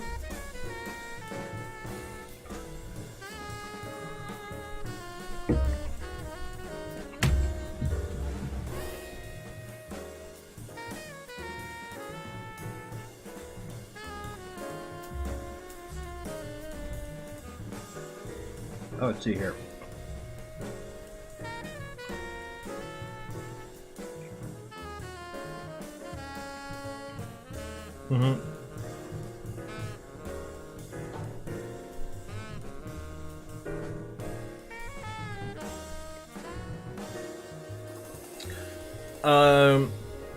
All right, so the first 100 days of his presidency were said to be the period when Herbert Hoover will put the country back on track. Such promises are important for any president. However, with everything going on, little has been achieved by President Hoover. With the riots, workers' strikes, and paramilitary running around and scaring politicians, Hoover has achieved more than he had in his previous term with the cooperation of Senate and House Democrats. While at the Lincoln Memorial, however, Hoover was informed the FBI caught a 20-year-old would-be assassin that has been tied to the old Democratic Party. It was a close call, excuse me. Older men declare war, but it is the young that must fight and die. So, market liberalism goes up, stability goes up. All right, so that was huge. We just dodged the assassination because that can happen. Hoover not killed. Okay. Hope your headache feels better, Ian's Mental Omega. Take care. We're going to skip this track because I just don't think you guys will like it. Then we're going to go right to part 4 of A Love Supreme. This is my favorite track on the album. I like all 4, but this one is good. Hopefully it's not too loud. I think it's a pinch too loud. There you go. Alright, we can start legislating some freedom if we're up for it. But I think we'll wait on that. Let's see, it's saying that's there, but I can't actually switch it through. But yeah, Hoover's not been assassinated, but we're not actually through it yet. There's still more to be done, believe it or not. It's a difficult path to walk. It's a hard path. It's a difficult walk. It's a... Wait a minute. It's a difficult path. Just a reference to a movie, comedy movie. With an actually great soundtrack, though. Dealing with the riots. Okay, this is really key.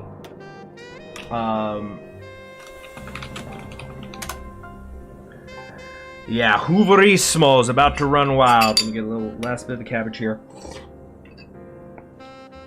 Oh, I did get a little onion in here.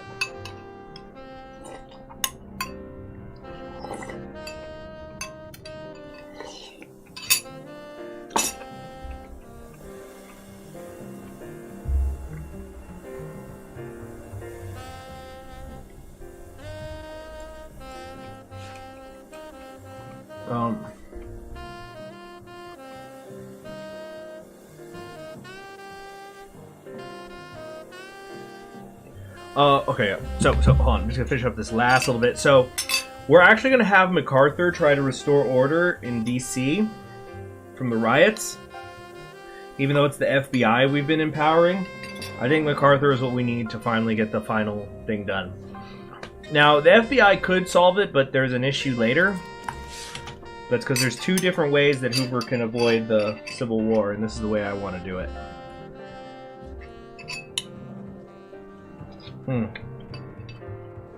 Yeah, so Mac Daddy is going to come in. Return of the Mac. Return of the Mac. And no, I need to be back. Alright, so, alright. Time to reassure the establishment. The Republican Party has been the centerpiece of American politics since the Civil War. Many of the radicals across the country wish to tear it apart and see this glorious union shattered. However, there are ways to solve this problem. Now comes the more important question. How will President Hoover solve this problem? Alright,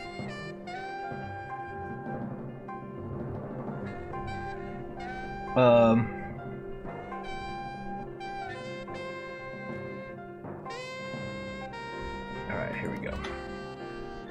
Hoover goes and beats everyone up, personally.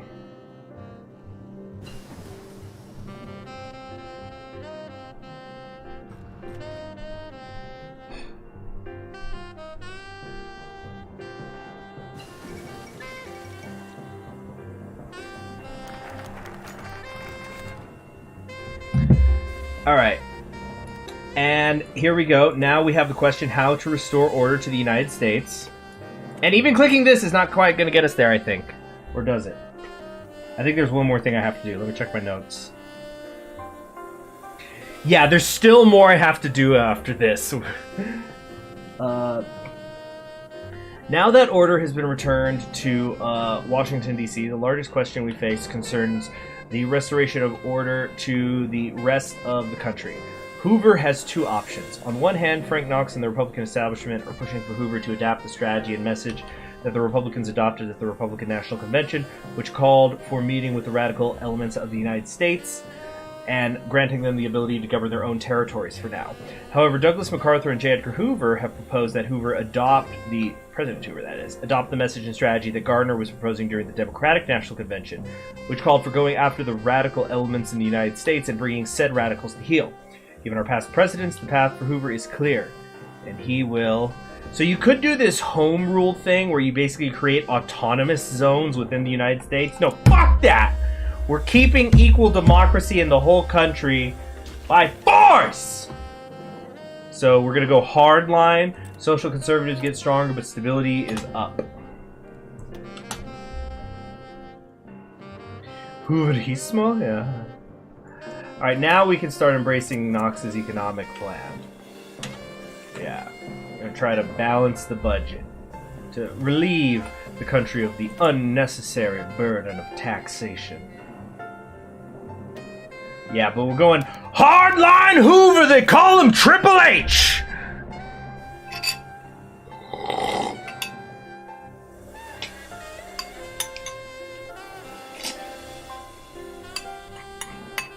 Was there any chance of Hoover beating FDR in your opinion? Oh no. With the Great Depression, anybody would have been annihilated in the next election after that started. Yeah, we will stay united and democratic and I'll whoop all your asses. Hoover announces a hardline. Hardline Hoover, that's what they call it. President Herbert Hoover today, President Hardline Hoover, today announced a hard line would be taken against the Socialist Party of America strikers, and indeed against any extremist force that seeks to further destabilize America. He has ordered all rioters in the Steel Belt to return home, and likewise for all America First Party Minutemen and old Democratic Party militants to stand down before military action is taken. All SPA, AFP, and ODP congressmen walked out of Capitol Hill shortly after, to the jeers of their Republican and Democratic colleagues, thus adding to the sense that the country was nearing a political breaking point. We must prepare, but now syndicalism's down, so stability, but we got a little political power at least. We'll restore peace and security To our new empire, republic, the Great Republic. Hoover creates the Liberty Defense Perimeter Zone for Freedom. And that's the album. That's John Coltrane. We only skipped track 3. Alright, what do I want to throw on next? I don't even know, man. Let me think here for a sec. Let's throw on, I don't know what I want to throw on. I'm just gonna throw on some happy jazz fusion or something. Let's go. Okay. Let's jam, y'all. We're gonna do some Jun Fukumachi, opening track of Sea of Dirac. Quickly has become one of my favorite albums ever.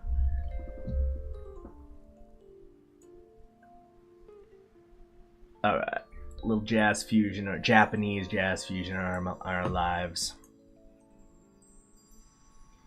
Our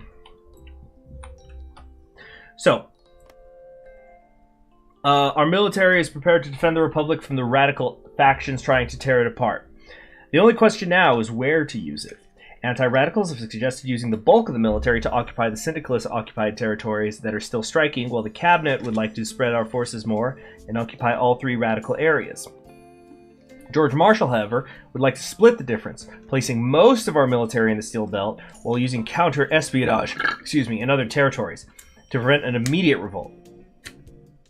Though he warns this will only buy time, as they are likely already announcing a revolt against the president's hardline, out of fear that MacArthur will come after them once the SPA is finished. We're going to follow Marshall's suggestion, so that's going to cost us 5,000 manpower, 30 political power, but minus 2% each to the syndicalists, authoritarian Democrats, and national populists. So, going with Marshall here.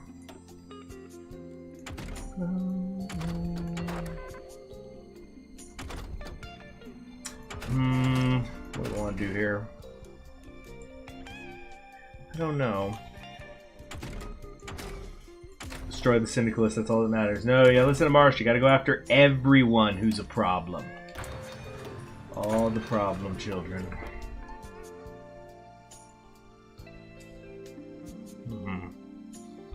Put on Huey Long singing Every Man a King. No! We're not doing a Huey Long run. This is Hardline Herbert Hoover, baby! Spanish Civil War is breaking out. Pause while that plays. Oh, shoot! Yeah, look at that! Yep, Welsh Union, Union of England, Union of Scotland. And they just declared war on the Republic of Ireland. Yeah, oh, and then Birmingham. Yeah, direct rule from Birmingham, as people like to say. Or direct rule from Birmingham and Cardiff and Edinburgh. Yeah, that's a blast from the past picture there. The saxophone is so strong in this album. Everybody's working great on this song, I should say.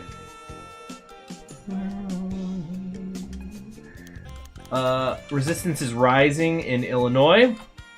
Our forces have managed to force back the radical SPA activists and rioters in the Steel Belt. However, the occupation is becoming increasingly difficult as the Red militants organize against us and go beyond merely taking pot shots at our soldiers. The cabinet is pushing us to retreat and protect Washington before the Socialist Party of America forces grow too powerful, but MacArthur and Eisenhower claim they can hold the territory if they are given reinforcements. We're going to give them what they need, so that's 1,200 manpower and minus 25 political power. It's building to the main riff of the song.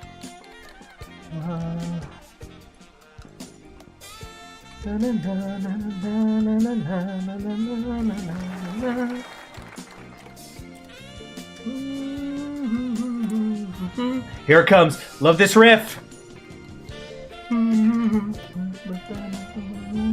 Time to balance the budget. Just, yeah, they're just jamming in the Oval Office to this. Everybody's dancing, Hoover and everyone. Yeah! It's rocking. Hoover's gaming hard. Yeah, have you guys seen... I've lost track of how many decisions I've had to make. It's so easy to blow this. We still might. I think there's one more decision to go.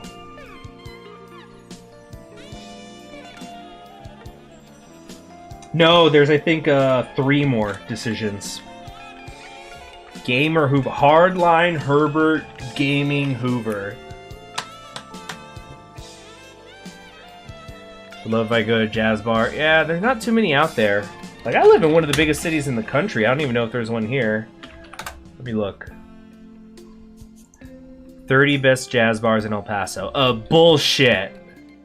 Yeah, the first one they list is a fucking Mexican takeout restaurant. That's not a jazz bar. Not that Mexicans can't listen to jazz. Not that I'm revealing what my ethnicity is or isn't. But come the fuck on.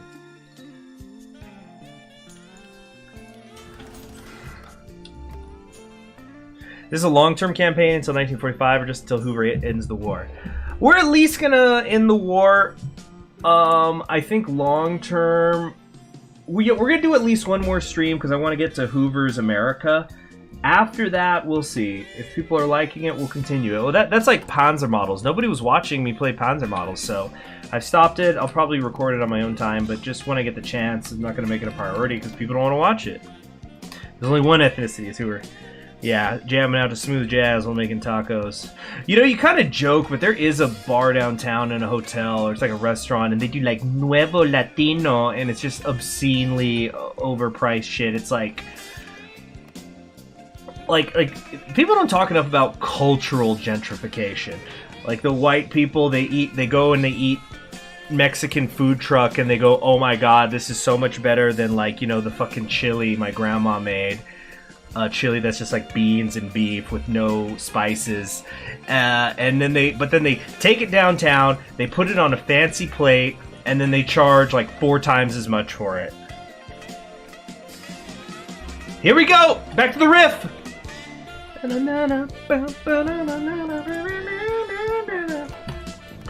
Yeah, it's disgusting.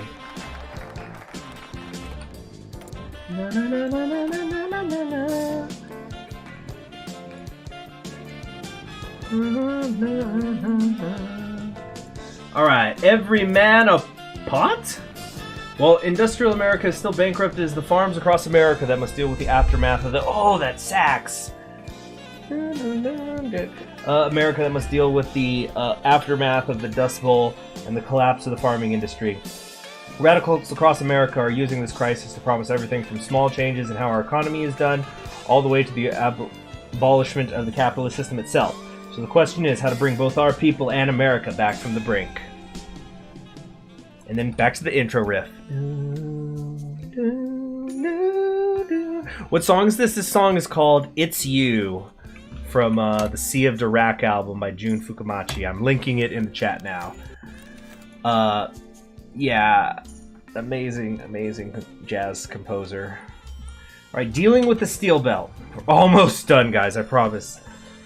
The SPA's attacks have slowed. Our reinforced troops have... it's like, I think, maybe it's just because it's called It's You, but I really sense a lot of romance in this song, you know?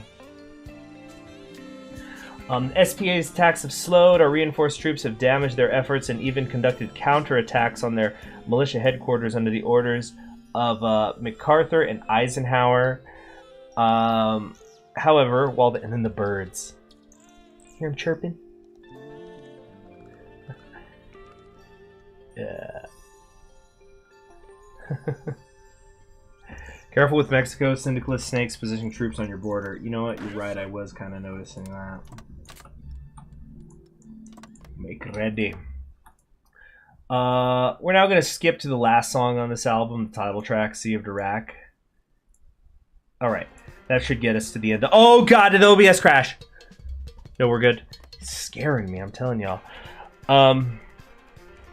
Many are still refusing to work, even if they are not outright SPA members. Hardliners, such as Henry Styles Bridges and J. Parnell Thomas, have been encouraged by our recent success and are pushing for us to finish the job by cracking down on the rest of the strikers and unions.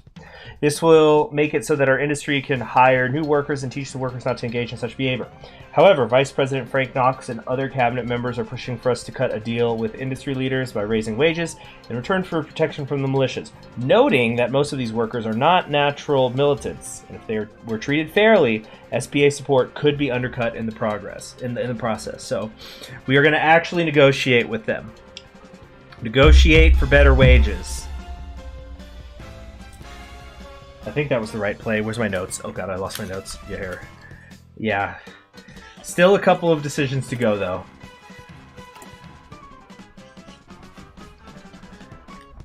Oh god, OBS. Because it looked like it crashed. It was showing me because whenever I'm streaming, I have in the other monitor the feed that you guys are getting, and it was like, for me it froze, so I thought that it was out. All right. The White Leaguers are striking. A small unit of our men sent to keep the peace in South Carolina have been ambushed while walking the streets of Raleigh. Oh, Texas barbecue. Oh yeah, Texas barbecue is good. Little fatty, generally speaking. And some guys take it too far. Like, I understand the concept of, like, slow cooking beef, but I remember I was once watching a video of these, like, big-time dudes who were, like, they slow cooked a whole pig, and it was, like, a 20-hour smoke. It's like, what fucking temperature was it that it didn't become charcoal if you smoked it for 20 fucking hours? You might as well have just left it out in the sun. And, yeah, it was so, like, all the fat was still on it, which I guess some people like, but I just saw that, like, and I've eaten, like, whole pig before. A couple times in my life, multiple times actually, but I just remember seeing that video and it's like, that looks fucking gross. That's way too much fat still on the pig. And pork's always fatty, but geez, it's too much. Alright, anyway, so streets of Raleigh, several White Leaguers opening fire on them with bullets and firebombs. The act was applauded by the notably extreme South Carolina Governor Coleman Blasey, an affiliate of the so-called Old Klan, who has stated that South Carolina will not stand for a second Reconstruction and that retribution is inevitable. Arresting him is likely to incite a revolt, but some progressives are pressing us to do it. For what his opinion is worth, MacArthur believes it would be dangerous to arrest the governor, and that would put his men at further risk. So we could say, just focus on the White Leagues. So take out the manpower, take out the political power, take out the stability of myself.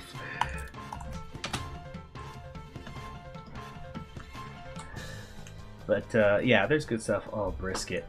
Whew, got me craving that now.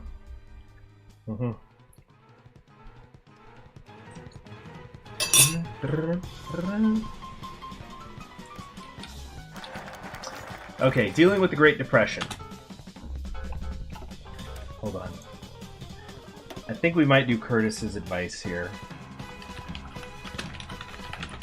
I'm actually not completely sure that this is related. I think we could do either of these. Yeah, we're almost at negative stability. We're at only, in quotation marks, minus 11% stability.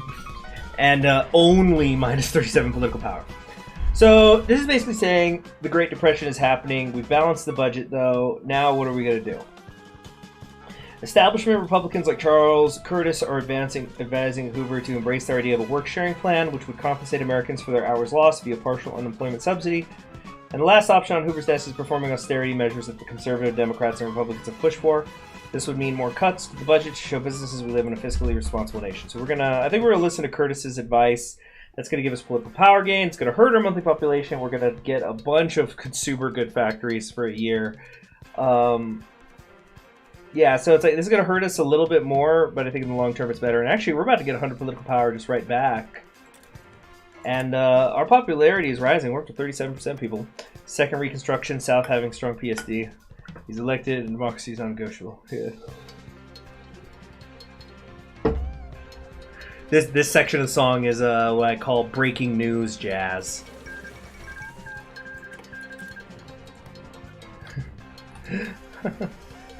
The breaking news! Hoover is still awesome.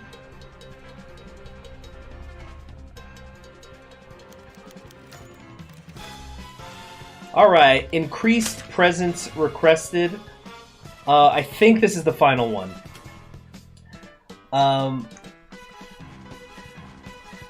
Let's see. Imagine growing up in this USA and thinking this is the worst it could be. Little do they know one wrong decision in war. Well, that's like the... I think it was a comedian who said the joke, but it's like, I don't remember who it was, but the line is something like, optimists live in the best of all possible... no, optimists believe that they live in the best of all worlds. And pessimists are afraid that they're right. So it's like a converse of that. Alright, well... Not a fan of our government's agenda, MacArthur was ready to give Norris a chance to follow through on his plans to end the militias. However, the National Democratic White League has been wearing down the army in recent days with its guerrilla warfare and political pressuring. MacArthur has demanded increased military funding to keep the NDWL from seizing ODP strongholds, stating that we would be dooming America by not giving into his requests. So we're going to say, yes, increase the budget, so we're losing more manpower, more political power, but we get 2% stability. Look at that, we're at 9% stability! We did it, everybody! Hoover did it. Time for every pot a chicken. In the 1928 election, Herbert Hoover promised Americans a chicken in every pot and 2 cars in every garage. For the past 2 terms, this wish has not come to fruition. And now, as the most hated man in America, he'll have to answer how every pot will get its chicken. Chicken.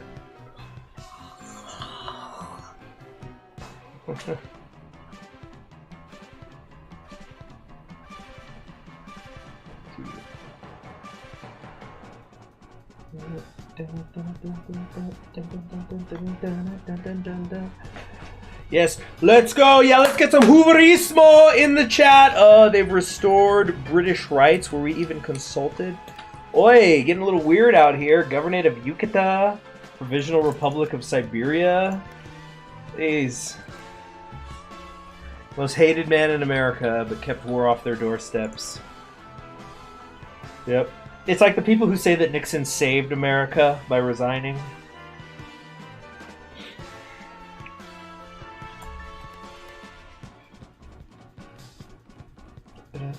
Oh, wow, look at Greater Austria out there.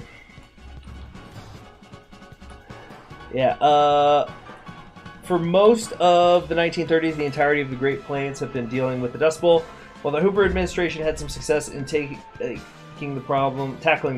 That's misspelled.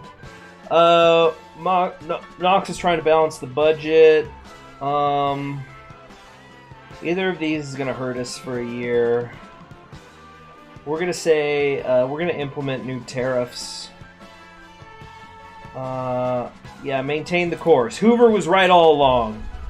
Hardline Hoover is just needed. America's on fire. Hoover's gone. I did it! I saved America!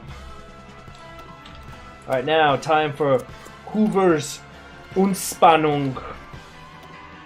This is a return to normalcy right here.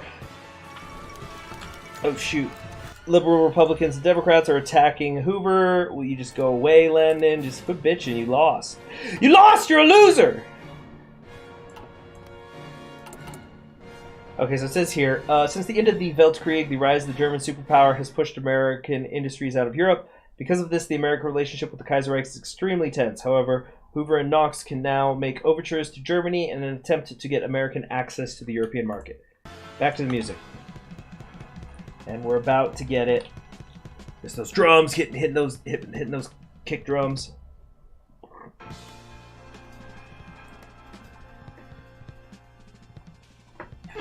Yeah. Here's where they start doing the false endings to the album.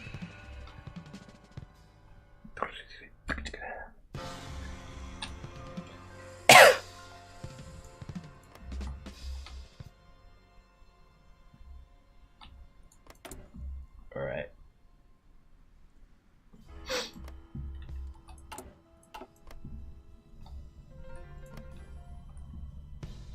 Come on, where's the pop-up? Don't tell me I blew it at the end. Come on. Day of Progress, Century of Progress thing. Okay, hold on a second. Oh, this is yeah. It's funny because this song right now is doing its fake ending. Originally, the Century of Progress was planned to be held in Chicago. However, due to strikes and budget cuts in the city, it was postponed until 1937 and moved to Baltimore. While the fair showed the various technological advancements from 1837 to 1937, the malaise of the Great Depression was still in the air. President Hoover visited the fair to greet the public and his supporters, and in the process, he was greeted by an old farmer. The farmer lost his farm in the 1925 panic and told Hoover he had let him down. The farmer then proceeded to shake hands with Hoover before pulling out a pistol and shooting him twice in the abdomen. Hoover was rushed to a nearby hospital, but he would later die of his wounds. Oh no. We lost Hoover. Guys. Just... only the good die young. You know, Hoover, he tried so hard, and this one farmer was disappointed. Maybe, you know, Hoover, he's taken the hard line. He became Herbert Hardline Hoover. He didn't want to do it. He had to do it. For America. And now, Wait a minute. No, he's alive, and it's the best album ending ever in 15 seconds! Woo! Give me that liberalism and stability! Hooverismo!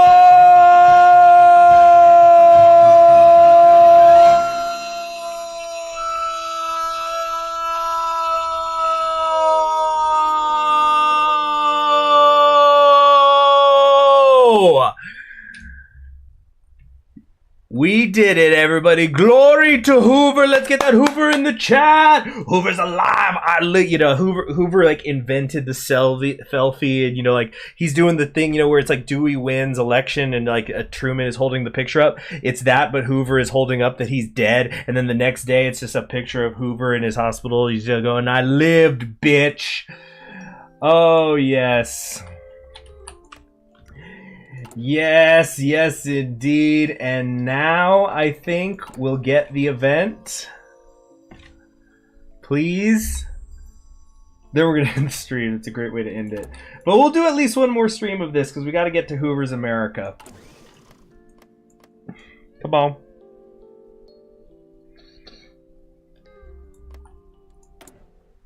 Come on. What's going on here? Took a page from Teddy's book, yeah. Takes more than that to kill hardline Hoover. Seriously, where's the event? I'm actually getting really worried now. Oh man. But it's you, Hoover. It's always been you. What the heck is going on around here? I'm genuinely terrified that I'm gonna blow it. Come on. It'd be so shameful. Use the console command. Come on. Nothing bad ever happens to Hoover. God, the pie chart still looks like a nightmare. Oh, ours here? We're 39%. Or did you mean the pie chart for the legation cities? Yeah, that's a lot going on in there too.